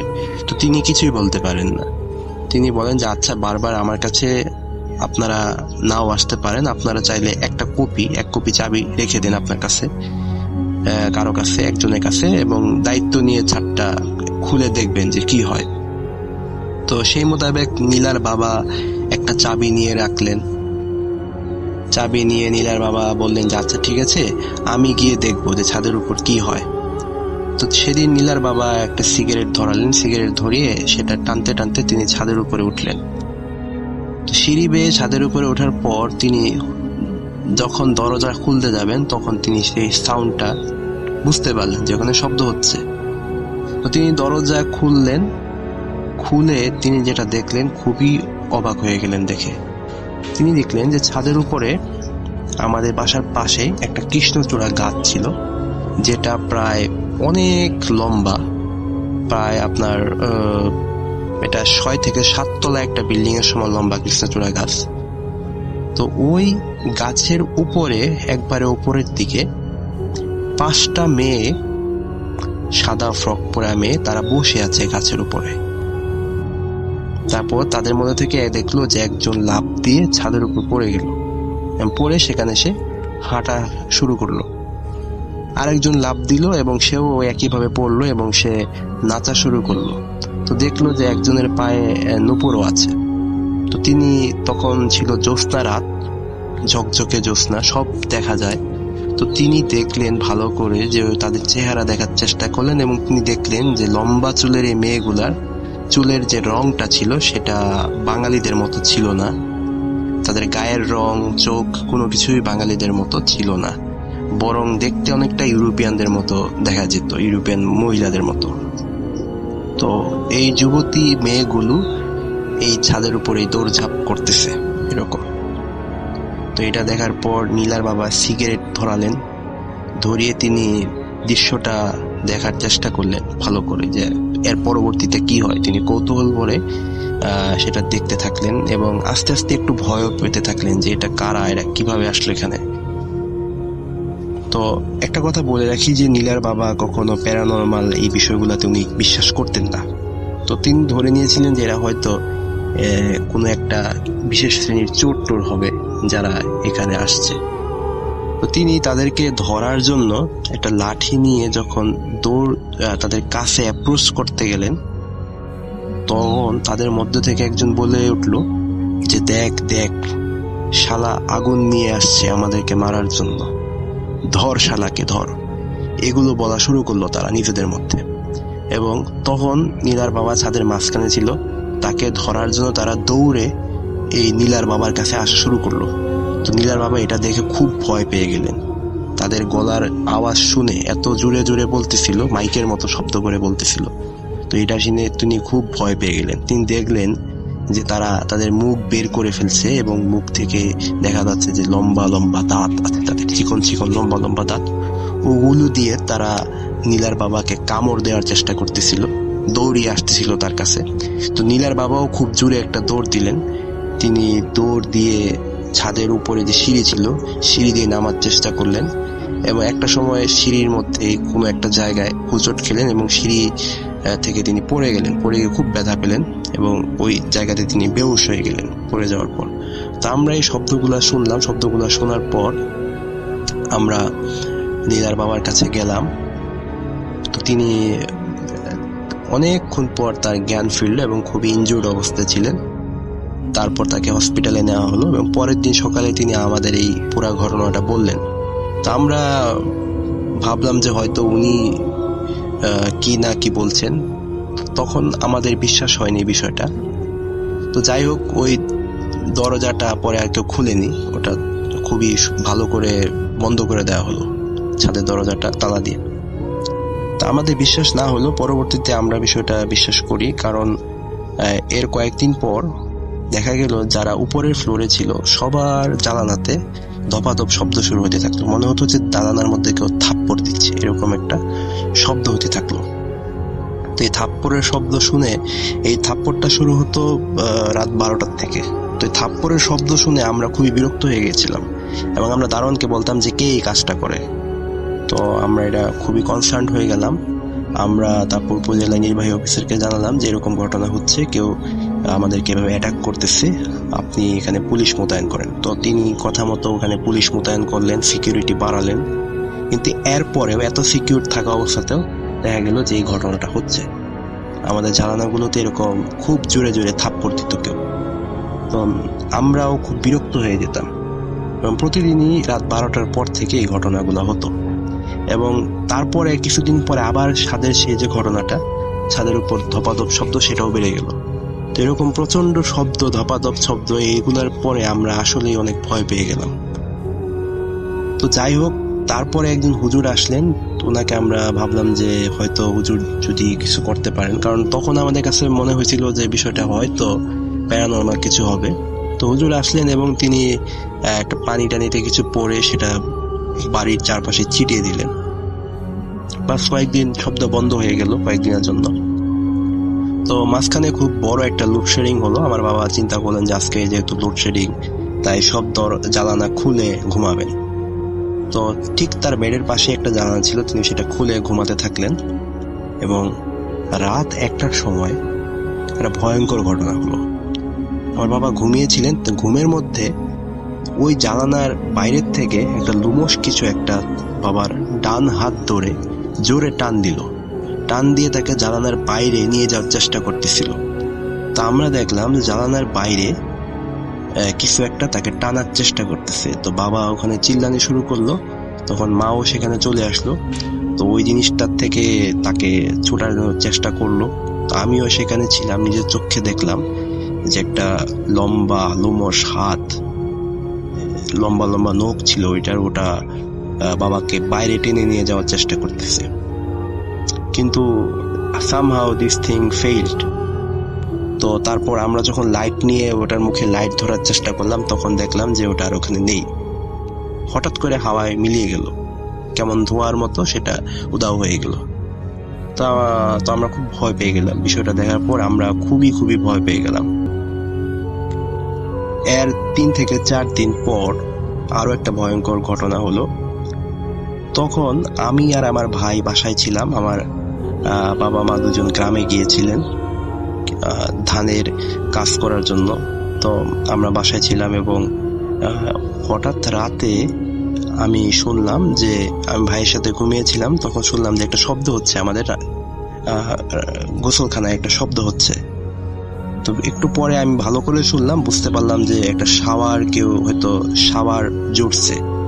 তো জোড়ার পরে এই শব্দটা হচ্ছে, হয়তো কেউ গোসল করতেছে। তো আমি আরো কাছে গেলাম বাথরুমের। তো কাছে যাওয়ার পরে বাথরুমের দরজার কাছে গেলে শুনলাম যে ওখানে একজন মহিলা গুনগুন করতেছে, গান করতেছে আর শাওয়ারে গোসল করতেছে। তো আমি দরজায় টোকা দিলাম কয়েকটা, তারপর ওই শব্দটা বন্ধ হয়ে গেল। তারপর আমি দরজাটা খুললাম, দেখলাম শাওয়ার নিজের মতো চলতেছে, বাট সেখানে আর কেউ নেই। তো এরকম হইতে পারে যে আমি হয়তো ভুলে শাওয়ার টাওয়ার অন করে রেখে আসলাম, কিন্তু যদি সেটাই হয় তাহলে সেখানে কেন এরকম গান শুনবো আমরা, একটা মহিলা কণ্ঠ কেন শুনবো? তো এই বিষয়গুলা খুবই ভয় পেয়ে গেলাম আমি এটা দেখার পরে। তো এরকম একটার পর একটা ঘটনা হতে থাকলো, প্যারানর্মাল ঘটনা, যেগুলোর এক্সপ্লেনেশন আমাদের কাছে ছিল না। তো আমার মা একবার দেখলেন যে একটা শিশু, একটা কালো কুচকুচে শিশু রান্নাঘরে দৌড়াদৌড়ি করতেছে মাঝরাতে। তো মা যখন টয়লেটে যাবেন তখন তিনি এটা দেখে খুব ভয় পেয়ে গেলেন যে এটা কি দৌড়াদৌড়ি করতেছে। তিনি যখনই এটার দিকে লাইট অন করলেন রান্নাঘরে, তখন তিনি দেখলেন যে ওটা নেই, ওটা হঠাৎ করে উধাও হয়ে গেল। তারপর তিনি আবার টয়লেটে গেলেন। টয়লেটে গিয়ে যখন তিনি টয়লেটের কাজ করবেন, তখন তিনি দেখলেন যে টয়লেটের ভেতরেও ওই শিশুটা ওইখানে হামাগুড়ি দিচ্ছে। হামাগুড়ি দিয়ে আমার আম্মুর কাছে আসার চেষ্টা করতেছিল। তারপর তিনি টয়লেটে সেটা দেখে আরো ভয় পেয়ে গেলেন যে এটা টয়লেটে কিভাবে আসলো এটা। তো তিনি তারপর টয়লেট থেকে বের হয়ে গেলেন। তো এরকম ভয় দেখানো শুরু করলো, যেটাই ছিল সেটা আমাদেরকে ভয় দেখানো শুরু করলো, যাতে আমরা জায়গাটা ছেড়ে চলে যাই। তো শেষ পর্যন্ত আমরা ওটা থাকিনি সেখানে, ওখান থেকে চলে আসলাম। আমরা চলে আসার পরে আমাদের একজন পরিচিত রিলেটিভস ওইখানে থাকা শুরু করলো। তো ওই রিলেটিভস তারা হাজব্যান্ড ওয়াইফ এবং তাদের একটা ছেলে একটা মেয়ে ছিল। তো ভালো দিনকাল যাচ্ছিল, খুবই সুন্দর একটা সুখী পরিবার ছিল সেটা। কিন্তু ওই বিল্ডিং এ আসার পর থেকে তাদের মধ্যে প্রবলেম শুরু হয়, পারিবারিক দ্বন্দ্ব কোলাহল এগুলো অনেক বেশি শুরু হয়ে যায়। এবং একটা সময় আমরা জানতে পারি যে ওই বিল্ডিং এ যে 2জন দম্পতি ছিল, তারা একজনের গায়ে আরেকজন আগুন আপনার পেট্রোল ঢেলে দেয়, পেট্রোল ঢেলে দিয়ে সুইসাইড করে ফেলে, আগুন লাগে। তো এটা খুবই মর্মাহত একটা মর্মান্তিক ঘটনা ছিল। তো এরপরে আসলে ওই বাসাটাতে প্যারানর্মাল অ্যাক্টিভিটিস এত বেশি বেড়ে যায় যে তখন আর ওইখানে কেউ আসতে চায় না। ওই যে পুরা ফ্ল্যাটের ওই অংশটাতে যেখানে আমরা থাকতাম, ওখানে কেউ থাকতে চাইছিল না, কেউ থাকতেও পারতো না, কারণ খুবই একটা বাজে একটা বিল্ডিং ছিল সেটা। তারপর ওখান থেকে সবাই ফেরত চলে আসে। তো এই যে একটা বাজে অভিজ্ঞতা, এটা বেশ কিছুদিন যাবৎ মানসিকভাবে আমাকে দুর্বল করে রাখছিল। যাই হোক, আল্লাহর রহমতে এখন আমি ভালো আছি। তো রাসেল ভাই, এটাই আমার ঘটনা ছিল। যদি ভালো মনে হয়, যদি আপনার কাছে ভালো লাগে, অবশ্যই আপনি বিনাদ্বিধায় এটা শেয়ার করতে পারেন। Thank you so much. আপনার ঘটনার জন্য আপনাকে অনেক ধন্যবাদ এবং আমি এখন যেটা করব সেটা হচ্ছে চলে যাব সরাসরি আমাদের পরবর্তী যে অতিথি আছেন তার কাছে। আসসালামু আলাইকুম রাসেল ভাই, আশা করি ভালো আছেন। আপনি সবসময় ভালোর দলেই থাকেন। আমি আবির হাসান শাওম, জামালপুর জেলার সরিষাবাড়ি থেকে বলছি। আসলে ভূত এফএম শোনার আমার শুরু 2017 সাল থেকে। তেমন শোনা হতো না, লাইভ শুনতাম। পরবর্তীতে যে সারাদিনে শোনা মানে অন্য কোনো টাইম সেটা শোনা হতো না, শুধু শুক্রবারে সেই রাত জেগে 11:59 আপনার এপিসোডের জন্য আপনার আপনার কণ্ঠে শোনা স্টোরি গুলো সবচেয়ে ভালো লাগতো। ভূত এফএম বন্ধ হয়ে যাওয়ার পর যখন ভূত.com চালু করলেন, তখন থেকে আমি ভূত.com শুনি। আলহামদুলিল্লাহ 125টা এপিসোডই শোনা হয়ে গেছে, কিন্তু কখনো ঘটনা পাঠাবো এরকম কোনো মানে মন মাইন্ড ছিল না, তাই পাঠাইতে পারিনি। আজকে ভাবলাম যে একটা ঘটনা পাঠানো উচিত। আমার কাছে অনেক স্টোরি আছে রাসেল ভাই, তো আমি ভাবলাম যে এই স্টোরিটা দিয়ে প্রথমে শুরু করি। তো আর কথা না বেরিয়ে রাসেল ভাই সরাসরি ঘটনায় চলে যাই। ঘটনাটা রাসেল ভাই দুই ভাগে বিভক্ত। আসলে ঘটনার এক অংশ না শুনলে দ্বিতীয় অংশটা আসলে বুঝে যাব না। তেমন ঘটনার প্রথম অংশ বলছি যে আমাদের ফ্রেন্ড সার্কেল ছিল রাসেল ভাই 5-6 জনের। তো আমরা এবার এসএসসি পরীক্ষার্থী, আমাদের 5-6 জনে আমরা সবাই বুঝতে শুনতাম। আমাদের মধ্যে আমার বেস্ট ফ্রেন্ড ছিল আরিফুল।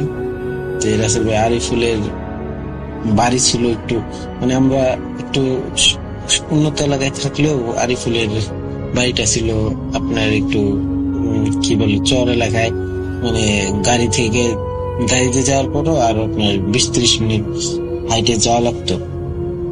তো প্রথম যে ঘটনা এটা ঘটে আরিফুলের বাবার সাথে। ছিল আরিফুলদের যে যার জন্য প্রথমে আপনার অটো দিয়ে 10 টাকা ভাড়া নিয়ে একটা এই যে রাস্তার মিল আছে, মিলের আগ পর্যন্ত যাওয়া যায়। পরে মিল থেকে ওদের বাড়ি 20 মিনিট মেঠোপথ, গ্রামের মেঠোপথ দিয়ে হেঁটে হেঁটে যায়।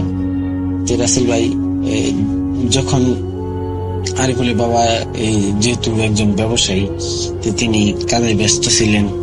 কাজ শেষ করে বাড়ি ফিরতে ফিরতে রাত আনুমানিক 10টা-11টা। আসলে ঘটনাটা অনেক আগে একটু মনে ছিল, মনে নাই। আনুমানিক 10টা-11টা বেজে যায়। ঠিক রাসেল ভাই যখন উনি সেই মেঠোপথ দিয়ে হাঁটা শুরু করে, তো হাঁটা শুরু করতে করতে গ্রামের মেঠোপথে তো রাসেল ভাই যখন মেঠোপথ দিয়ে হাঁটা শুরু করে, তো মেঠোপথের মানে মাঝখানে একটা ব্রিজ ছিল। আগে থেকে সেই ব্রিজ নিয়ে অনেক কাহিনী গ্রামে প্রচলিত ছিল, কিন্তু আরিফুলের বাবা অনেক সাহসী ছিল বিদায় সে ভয় পেত না। তো রাসেল ভাই সচরাচর তাকে বাড়ি ফিরতে হবে। তো সে রাস্তাতে যেতে যেতে যখন ব্রিজটার সামনে আসলো, হঠাৎ মানে সে খেয়াল করলো দূরে কোথাও মানে একটা মানে আগুনের গোলার মতো, মানে আগুনের গোলা উজ্জ্বল। এত রাত্রে তো আগুনের গোলা, তাও একটা জায়গায় অবস্থান করছে, এটা তো কোনো স্বাভাবিক বিষয় না। তো সে একটু মানে অস্বাভাবিক ভাবে নিল, মানে সে ওইটাতে পাত্তা না দিয়ে হাঁটা শুরু করে। রাসেল ভাই যখন ব্রিজে কালভার্টের উপরে উঠে, তো ব্রিজ থেকে নামার সময় হঠাৎ করে দেখে মানে ব্রিজের ওই যেখানে ব্রিজের যেখান থেকে যে পানি যায় নিচ দিয়ে, ওই নিচে তখন তার পানি ছিল না, ওটা তো শুকাই গেছে। তো ওইখানে দেখে যে উজ্জ্বল মানে কিছু হাঁসের বাচ্চা উজ্জ্বল মানে জল করতেছে, এরকম হাঁসের বাচ্চা। এটা দেখে মানে সে আইসে করে, মানে সে ভয় পায় সব পরে চোখ বন্ধ করে আইসে করে। তো পরবর্তীতে সে আর কিছু দেখতে পায়নি। রাসেল ভাই এখন হচ্ছে মূল ঘটনা যেটা আমি শেয়ার করতে যাচ্ছি। এটা ঘটছে রাসেল ভাই, আমি নিজে সেই ঘটনার সাক্ষী। আমি, আমার ফ্রেন্ড কৌশিক, আমার আরেকটা ফ্রেন্ড সিয়াম, আমরা তিনজনই সাক্ষী, মানে ঘটনাটা এখন বলি। আরিফুলের এই ঘটনা, বাবার এই ঘটনার 5 বছর পর আরিফুলের দাদা মারা যান। তো সচরাচর যেহেতু আমার বেস্ট ফ্রেন্ড ছিল, তারপরে আমাদের খুব ক্লোজ ফ্রেন্ডশিপ ছিল, রাসেল ভাই আমরা চিন্তা করি যে আরিফুলের বাড়িতে যাব আমরা কি মাটি দিতে। যেহেতু মৃত্যুর খবরটা আসে বিকেল 5টায়, রাত 10টাতে মাটি হয়। আমরা প্লেট করছি যে হ্যাঁ তাও যাবো, 10টার সময় যাব। তো রাসেল ভাই যখন আমরা অটোতে উঠলাম যে আমাদের মানে গন্তব্যস্থলে পৌঁছানোর জন্য, হঠাৎ করে রাসেল ভাই অটোতে ওঠার পর থেকেই কেমন যেন আমার শরীরটা কেমন মানে মাথা ব্যথা করতেছিল। আমি আমার ফ্রেন্ডদের বললাম যে আমার চাইতে ইচ্ছে করতেছে না, তোরা যা, আমার কেমন ভালো লাগতেছে না। কিন্তু ওরা বললো যে না, মানে বললো যে এই ও কি মনে করবো। আমরা বললাম আসতেছি, এখন যদি না যাই মানে কেমন। তো রাসেল ভাই এইসব শুনে আমি ভাবলাম যে হ্যাঁ আমার যেহেতু বেস্ট ফ্রেন্ড, তো আমার যাওয়া উচিত। তো রাসেল ভাই গেলাম, আমরা যাই পৌঁছালাম হচ্ছে 8টার দিক দিয়ে। যাওয়ার সময় কোনো সমস্যা হয় না, রাস্তাঘাটে অনেক মানুষ ছিল। আমরা আবার সব ভূত এফএম শুনতাম, তো ভূত.com শুনতাম তখন। তো আমরা সবাই রাস্তাঘাটে যাওয়ার সময় অনেক মজা ফাজলাম করি ভূত নিয়ে, যে মানে বন্ধুদের মধ্যে অনেক হয় না যে দেখ ওটা কি মানে ইয়ার কি। তারপরে অনেকেই বলে যে আমার পিছিয়ে কেউ যেন আসতেছে, মানে এমনি ভয় দেখানোর জন্য। তো এটা হয়। তো এইভাবে স্বাভাবিকভাবে আমরা যাই, বাড়িতে যে পৌঁছাই।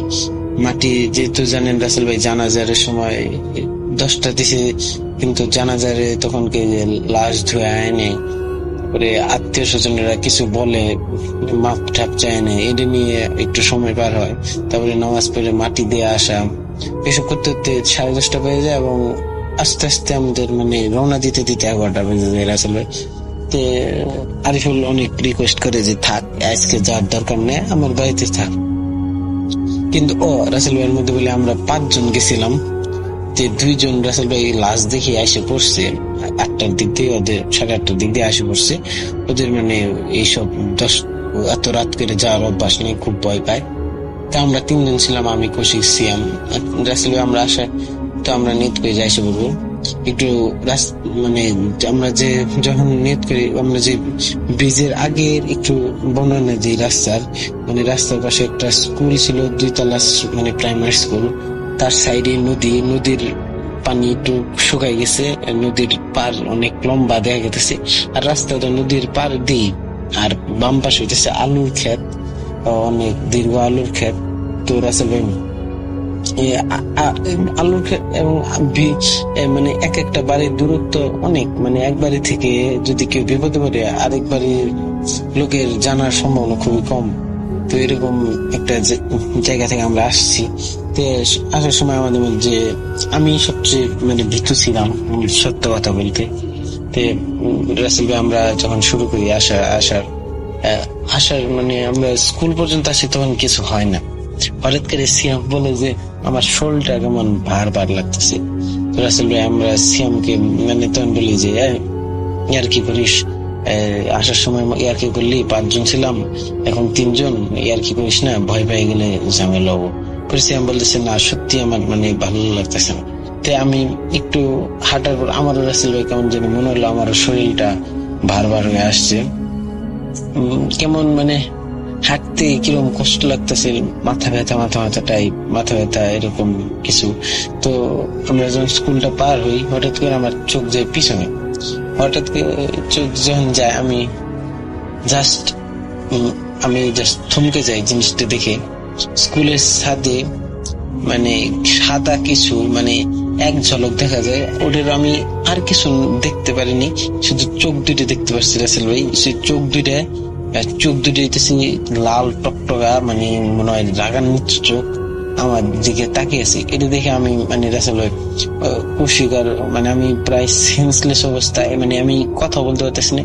ওরা যে আমার দিক আমার বলতেছে কি হয়েছে আগা, আমি মানে আগাতেও পারতেছি না,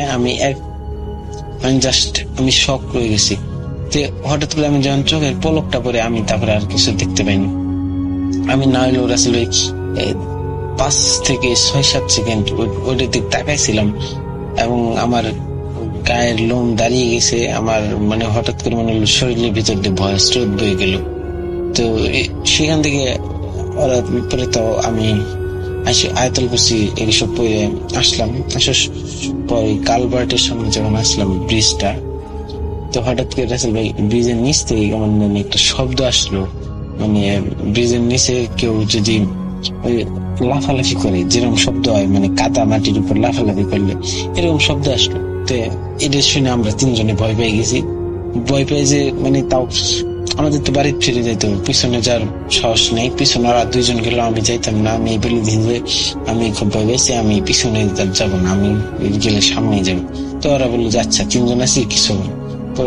ব্রিজটা যে আমরা পার করছি, পিছন থেকে হঠাৎ করে রাসেল ভাই ডাক দেয়, মানে একটা মেয়েলি কণ্ঠ আর পুরুষ কণ্ঠ একত্রিত হয়েছে ডাক, মানে এরকম কিছু যে কই যাবি আজকে তোরা, এত রাত্রে এদিক যাচ্ছিস, আজকে তোদের বেঁচে বাড়িতে ফিরতে যেতে দিবে না। এই ডাকটা শোনার পর রাসেল ভাই ওই একই কণ্ঠে বলেছে পিছনে তাকায়, যদি সাহস থাকে একবার পিছিয়ে থাকা। তো এটা শোনার পর রাসেল ভাই আমাদের মধ্যে সিয়াম একটু মানে ইসলামে সম্পর্কে জ্ঞান ধারণা ভালো ছিল, এবং আমরা ভূতে ফেমে এসব শুনে মানে ভালোই জ্ঞান ধারণা করছি যে না যাই হোক পিছনে তাকাবো না। তো আমরা পিছনে তাকাইনি, রাসেল ভাই খুব ভয় পাচ্ছি, কৌশিক এমনি মানে সাহসী বেশি, ও তাও একটা ঢিল নিল, ঢিল নিয়ে পিছন দিক না তাকাই পিছন দিক মানে ঢিল দিল, মাথার ওর উপর দিয়ে ঢিল দিল।